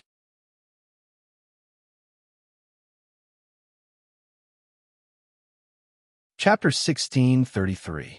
She stretched out her finger and gently tapped Rong Xiu's chest. She smiled mischievously. Rong Xiu, maybe she really is a young lady from a certain family and has an extraordinary background. Even a girl like her fell in love with you at first sight. It's clear that you're still as powerful as before. Back then, Rong Xiu was still a young man. He was still a bit immature, but he was already the dream boy of countless girls. On the first day he entered Lingxiao College, he attracted the attention of almost half of the girls in the college. Now that a few years had passed, he had grown from a young man to a man. His appearance was enchanting, and his temperament was noble. Even Chu Luiwei couldn't help but sigh in her heart. This man's every movement was even more magnificent than before. Rong Xiu glanced at her indifferently, grabbed her hand, and suddenly moved closer. The two breathed together, and they could almost feel each other's hot breath. A cold fragrance lingered around them, adding to the charm and gentleness. The two clearly didn't move closer. Being stared at by Rong Xiu's bottomless eyes and enveloped by his aura, Chu Luiwei inexplicably felt her face heat up. His movements were very restrained and polite. Only she knew how unbridled and aggressive his gaze was at this moment. Chu Luiwei's heart suddenly skipped a beat. His gaze was so intense that it almost forced her to subconsciously turn her face away. "Do you smell something?" Rong Xiu suddenly asked. His voice had always been deep and pleasant. At this moment, the two of them were very close. He deliberately lowered his voice, so it was more like he was whispering into her ear. Chu Luiwei felt as if she was even hotter. "What's that smell?" Rong Xiu raised his eyebrows. "It's so sour." Chu Luiwei suddenly came back to her senses. She glared at him angrily, then pushed him away. She snorted and turned to leave. A certain someone was really getting more and more arrogant. Rong Xiu was pushed away, but he was not angry. He only laughed. Chu Luiwei instantly quickened his pace. Only then did Rong Xiu lift his feet and follow him unhurriedly. Do you really not smell it?" Chu Luiwei pretended not to hear anything. Shang Wanjing looked at the sky, speechlessly. He smelled the sour stench of love. Soon, Nan Yuxing and the others arrived at the Scarlet Soul Forest. Just as he was about to enter, he heard footsteps behind him. Nan Yuxing turned around and frowned. Why are they here? He felt even more disgusted and couldn't help but sneer. "You were so arrogant just now. Why are you chasing after me now? I'm telling you in advance that we won't pursue the matter from before for the sake of my little sister. But if you continue to pester us, don't blame us for being impolite." Chu Luiwei looked at him strangely. "This, young master, are you misunderstanding something? We're just going to pass through the Red Soul Forest and enter the God-slaying tomb. We're not in the mood to continue arguing with you." Nan Yuxing's face turned ugly. That man's words were extremely unpleasant, but he didn't expect this woman to be the same. She had a sharp tongue and didn't know what was good for her. He clenched his fists and his voice was even colder. "You're going in too? The God-slaying tomb is extremely dangerous. Why are you going there for no reason?" He had thought that they had specially come to this deserted place to refine Emperor Divine weapons, but now it seemed that it wasn't the case. Chu Luiwei almost laughed out loud. "Are the Red Soul Forest and the God-slaying tomb your territory? Only you can enter, and others can't? Isn't this too unreasonable?" Nan Yuxing was speechless. He was indeed in no position to stop the fun here. But Nan Yi suddenly crossed her arms and sneered. "Of course it's because there's something wrong with you. We were about to pass through the Red Soul Forest and enter the God-slaying tomb, but you followed us. The God-slaying tomb is vast, and there are countless places to enter. Why do we meet you here? Isn't this too much of a coincidence?" As long as she wasn't fighting with Rong Xiu, her combat strength wasn't weak. Moreover, she had already regarded Chu Luiwei as her enemy in her heart. When they spoke, it was naturally tit for tat. Oh, so that's how it is. It does sound reasonable. Chu Lua nodded as if she agreed with him and changed the topic. But it seemed that we were here first. If there's a problem, it should be you, right? Nanny was stunned. You. She wanted to say something, but suddenly remembered that the other party seemed to have been here before they came. It didn't feel good to be in the wrong when they were in the right. Nan Yuxing also frowned. So, it was really just a coincidence? Even so, we have to go in from here now. Go somewhere else and don't go with us. His tone was very hard, as if he was ordering someone. Chu Liyue felt that it was even more interesting. These two siblings seemed to have a screw loose in their heads. She didn't know if it was because they had been in a superior position for a long time and were used to ordering people around, but every word they said could successfully disgust her. Do you usually control the world like this? Chu Liyue couldn't suppress the curiosity in her heart and asked sincerely. Nan Yuxing and the others were embarrassed. So, you don't want to do as I say? Nan Yuxing's voice seemed to carry a hint of threat. Chu Liyue smiled, and her eyes curved. She stretched out her hand and pointed at Nan Yi, saying very sincerely, "Speaking of pestering, isn't it your precious sister who has been pestering my husband? I think the ones who should take the initiative to leave are you, right? Mobile users, please browse and read. A better reading experience comes from Love Network."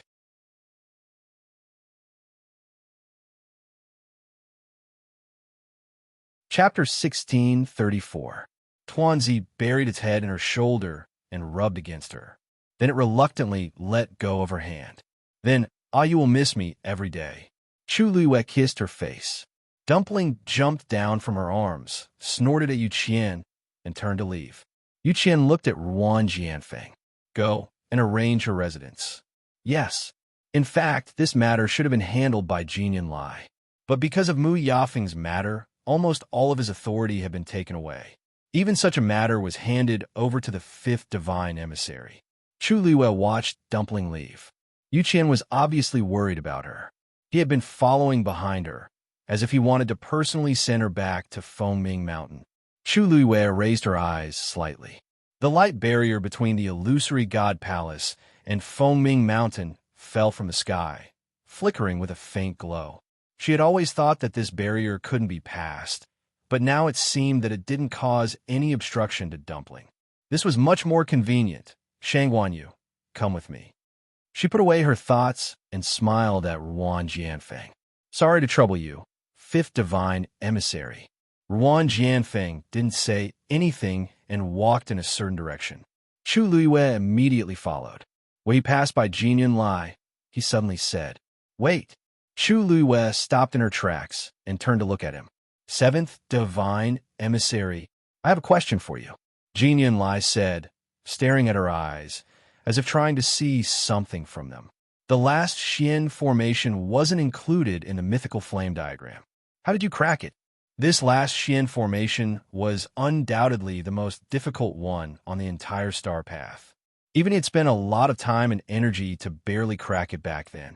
Even after that, he had spent several years and tried countless times before he finally managed to successfully unleash it.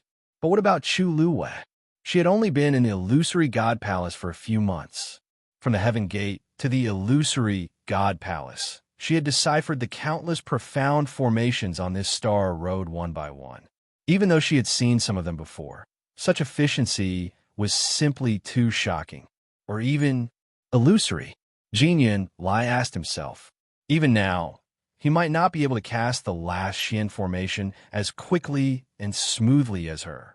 Chu Liyue looked at him with clear eyes and a sincere expression.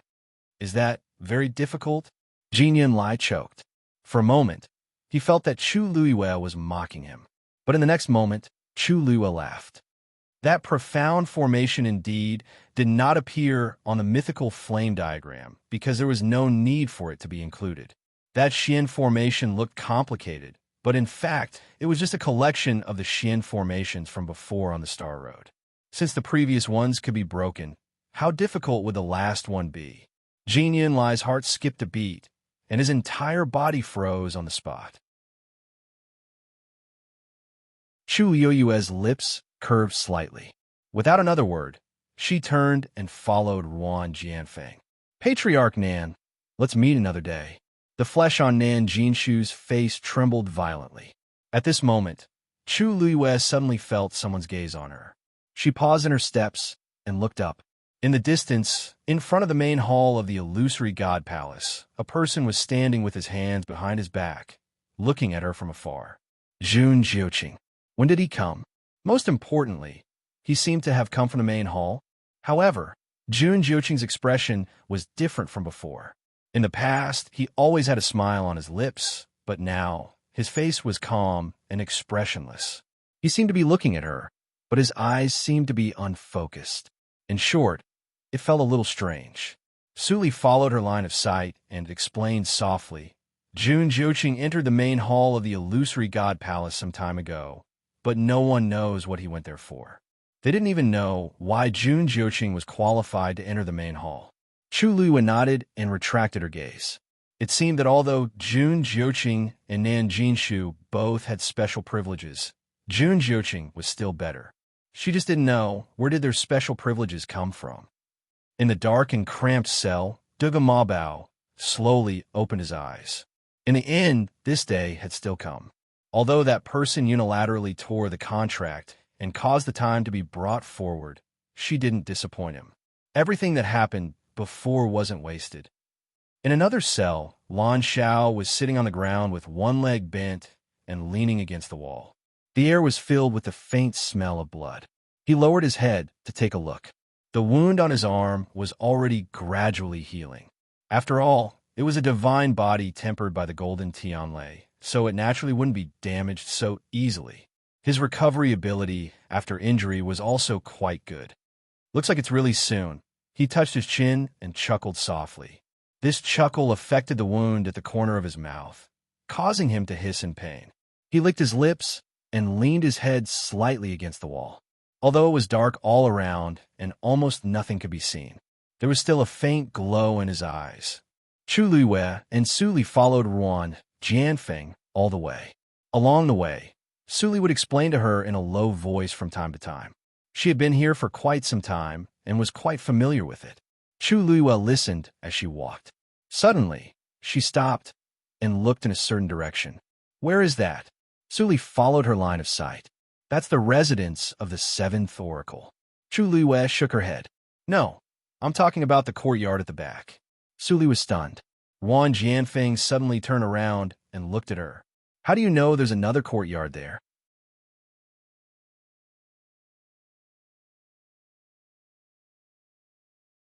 Chapter 1635. She had too many advantages, like a dazzling pearl. He only wanted to hold her in his hands and monopolize her. Of course, he knew that this was just wishful thinking, because she deserved a wider world and a more prosperous scenery. Then, he could only choose one and say it more obviously. As long as she stood here, she had already won. Why should he waste any more effort? Chu Yueyue's eyes flickered when she heard that.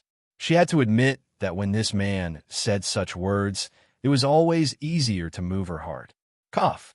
Shangguan Jing, who had been ignored and never paid attention to, coughed hard. He began to feel that it was a mistake for him to follow them. It was clear that the two of them didn't do anything. They only looked at each other a few times and talked to each other.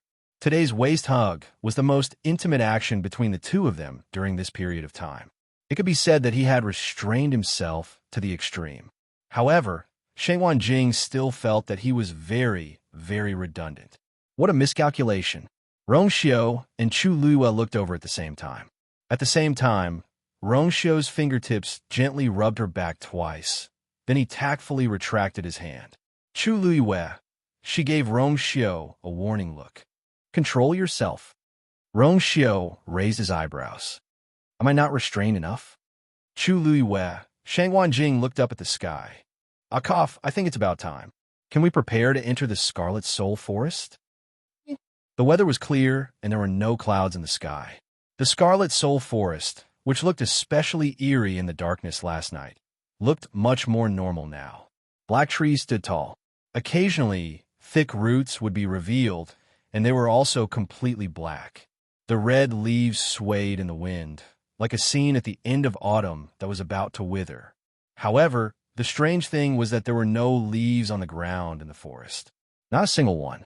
In a normal forest, there would be a thick layer of fallen leaves, but here it was flat and clean. Looking at it like this, it was inevitable that one would find it strange. Let's go. After Shangguan Jing finished speaking, he took the lead and entered. Chu Liwei glanced at the swaying red leaves. He narrowed his eyes and walked in. Shangguan Jing took the lead, followed by Chu Liwei. Rongxiu was one step behind her and was at the end of the line. The soil on the ground was reddish-brown and very soft. Stepping on it would not make any sound. The forest was very quiet. Other than the rustling of the leaves and the wind, there was no other sound. They could even hear each other's breathing. In the Scarlet Soul Forest, one cannot use origin power, nor can one fly. One can only walk forward step by step. As Shangguan Jing walked, he patiently explained some things to pay attention to. Although it's a lot slower, it's safer. To walk through the Scarlet Soul Forest, it would take about 4 hours. We should be able to leave this place before the poison gas spreads again. Chu Liwei listened from the back and responded obediently. Then, he couldn't help but ask, Taizu, you've been to the God-slaying tomb before. Why have I never heard you mention it? The point was that he seemed to know this place better than others. What had he experienced here in the past? Taizu pondered for a while before he spoke again. In fact, there's nothing I can't say. It's just that the last time I came here, I didn't have a good memory, so I didn't mention it to you. No one was willing to take the initiative to recall and mention those unhappy memories. This time, if Chu Liwei had not been forced here by the other party, he would not have mentioned it. Chu Liwei frowned slightly. She had never seen Taizu like this. It should be, what happened here really made it hard for him to let go. Taizu, if you don't want to say it, actually, Shangguan Jing waved his hand and suddenly laughed. It's nothing. It's been so many years. He paused for a while before he continued. That year, before I went to the northern region of Untainted Land, the last place I stayed was the God-slaying tomb. Chu Liwei was a bit shocked. Didn't this mean that Taizu went to the northern region of Untainted Land from here? But these two places were famous for being dangerous in the world of divine ruins. Why did he? When I came to the world of divine ruins, I didn't belong to any sect, but I was arrogant. After I defeated 7 weapon refining supremacies, I became even more famous and attracted many people to follow me, but also caused a lot of hatred. Since I had already established the Heavenly Order, I naturally didn't want to establish a sect here. I wanted to be alone, so I rejected all the followers. But I met a friend, and we had a good chat. He wasn't a weapon refining master, just an ordinary martial artist with average talent. He stayed at the high god level for many years and still couldn't break through. But he was open-minded and I admired him.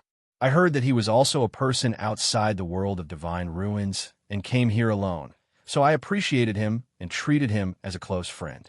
Later, he heard that there was a supreme treasure in the god-slaying tomb that could help him break through to the god level, so he was a bit eager to try. I heard that this place was dangerous, so I decided to come with him. If I could help him break through to the god level, I would be able to get rid of a knot in his heart. Hearing this, Chu Liwei had already guessed something. Sure enough, Taizu heaved a long sigh. Unfortunately, I treated him like a close friend, but he was just using me. After we came here, we went through a lot of difficulties and finally found that thing. But whoosh. Suddenly, a gust of wind blew. In the Crimson Soul Forest, a mournful whimper sounded from afar.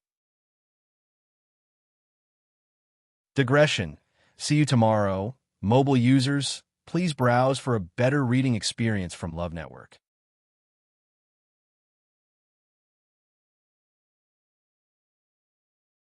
Chapter 1636. Chu Liu's heart tightened. He looked up at the forest, but found that the sound seemed to be coming from all directions, and he couldn't tell where it was coming from. Shangguan Jing frowned and said, "Don't worry. Those are just vengeful spirits in the Scarlet Soul Forest." Vengeful spirits? That's right. The so-called vengeful spirits are the souls of those cultivators who wanted to pass through the Scarlet Soul Forest and enter the God-slaying tomb. Because they were trapped here, they are full of resentment and resentment. However, these souls don't have their own will and consciousness. As long as we don't use force, we won't be discovered by them and can pass through safely. Chu Luiwen nodded thoughtfully. I see. The whimpering sound was mournful and miserable, as if it was right beside them. When the sound clearly fell into their ears, they couldn't help but feel a chill in their hearts. It wasn't hard to imagine how miserable and pitiful these people were when they died in the Scarlet Soul Forest. Fortunately, the three of them were mentally strong and weren't disturbed by the whimpering sound. They continued forward. However, after being disturbed by the sound, Shengwan Jing didn't continue speaking. Chu Luiwei didn't ask any more questions. Taizu had always been free and easy. Chu Luiwei could see that the incident back then had a deep impact on him. So much so that today, 1,000 years later, he still didn't want to mention it.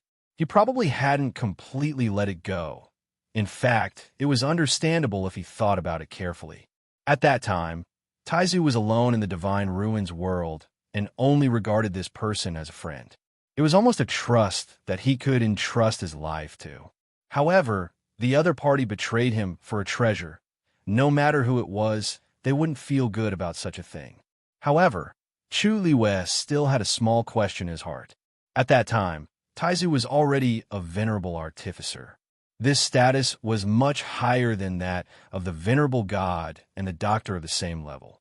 Then, why did that person choose to betray Taizu and kill Taizu just for a treasure that could help a cultivator break through from the high god to the venerable god? On one hand, Taizu had no interest in this thing. On the other hand, even if he obtained the treasure and successfully became a god, he would still be slightly inferior to Taizu. Why did he have to be so decisive? However, since Taizu did not continue, Chu Luiwei did not ask further. For Taizu, every time he mentioned it, it was a process of tearing open the scars of his wounds. She pursed her lips and lowered her eyes. Suppressing the doubts and emotions in her heart, she continued to move forward with Taizu. There were a few times when Chu Luiwei's ears hurt from the sobbing. She even felt that someone was standing beside her, ready to kill her at any time. But in the end, she controlled herself and ignored it, burying her head in the front. After walking for an unknown period of time, the mournful and shrill sobbing sound finally subsided. Chu Luiwei heaved a sigh of relief. The sound was endless and did not dissipate for a long time. No one knew how many people had died here, and no one knew how many skeletons were buried under this seemingly flat and clean ground. A gust of wind blew, and the leaves rustled. Chu Luiwei looked up. On the black trees, countless red leaves swayed in the wind. As she got closer, she could clearly see the veins on one of the leaves. They were not the veins of a normal leaf, but the shape of a human bone. A gust of cold air surged up from the soles of her feet. Chu Luiwei calmly withdrew her gaze, but the scene of the leaves swaying in the wind like bloody palms last night appeared in her mind. So, the Red Soul Forest was not even within the range of the God-slaying mound, but it was already so terrifying and dangerous. What kind of danger awaited them when they entered the God-slaying mound? We're almost out of here. At this moment, Taizu's words interrupted Chu Luiwei's thoughts. She looked up in the direction of the voice and found that the edge of the forest was faintly visible. In about half an hour, they should be able to get out. Chu Luiwei did not dare to let down her guard. She followed Taizu even more cautiously. As long as they could, a sharp scream suddenly broke the silence in the forest. Chu Luiwei's heart skipped a beat. This was not the voice of a vengeful spirit, but of a human, and it sounded familiar. Chu Luiwei and the rest turned their heads and looked in the direction of the voice. Then they saw a few familiar figures. It was Nan Yuxing and the rest. They seemed to have encountered some danger and were running towards them quickly. As they ran, they would turn their heads from time to time, as if they were afraid that something would catch up with them. Taizu could not help but curse. At this time, they were about to successfully leave this place, but trouble came looking for them again. "Let's go," Taizu immediately shouted. He grabbed Chu Luiwei's wrist and quickly headed out of the forest. Rongshou also quickly caught up and followed behind the two of them. "Wait, you guys!" Nan Yuxing and the rest were originally in a terrible state. When they suddenly saw the figures in front of them, they did not care about anything else and immediately shouted, "Help us! We will definitely thank you." As the distance between the two parties was not too close and there were trees in the forest, they did not see clearly that Chu Luiyue and the rest were in front of them. Chu Luiyue frowned. Hearing Nan Yuxing's anxious voice and the scream from Nan Yi just now, it was not difficult to deduce that they were definitely in trouble now. However, because Taizu's reaction was extremely fast, she did not see the specific situation over there clearly.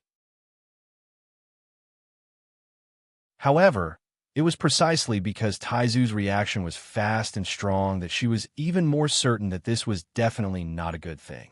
Thinking about how arrogant those people were before they came in, now that even they were forced to this point, it was obvious that they were in trouble. They were about to get out safely. If they were dragged down by others at this time, Chu Luiyue was not sure if she would have the intention to kill them. However, because they could not use force in the forest, their speed did not increase by much. On the other hand, Nan Yuxing and the rest were already forced into a life-and-death situation.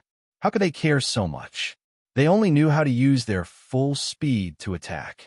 The distance between the two parties was rapidly shrinking. Chu Luiyue could even hear the strange, rustling sound behind her. She could not help but look back. The moment she saw it, her pupils immediately shrank. In the forest, Nan Yuxing and the rest were fleeing in a sorry state. Nan Yi looked panicked, and her face was full of tears. There was also an additional wound on her left shoulder. Although it had been reluctantly bandaged with gauze, a dark red color still seeped out. The two elders were protecting them from behind, but they did not seem to be in good condition either. And behind them, several scarlet leaves were rapidly approaching. Wherever those leaves passed, they actually tore open black spatial cracks. It was as if they would swallow them up at any time. Mobile users, please browse and read. A better reading experience comes from Love Network. You're tuning in to the Romance Rendezvous YouTube channel. We're so grateful for your support, and don't forget to subscribe to join us on this incredible journey through captivating stories. Your generosity through donations truly makes a world of difference, as it's the primary source of revenue that allows me to expand and enhance this channel for you. Thank you from the bottom of my heart for being a part of this adventure.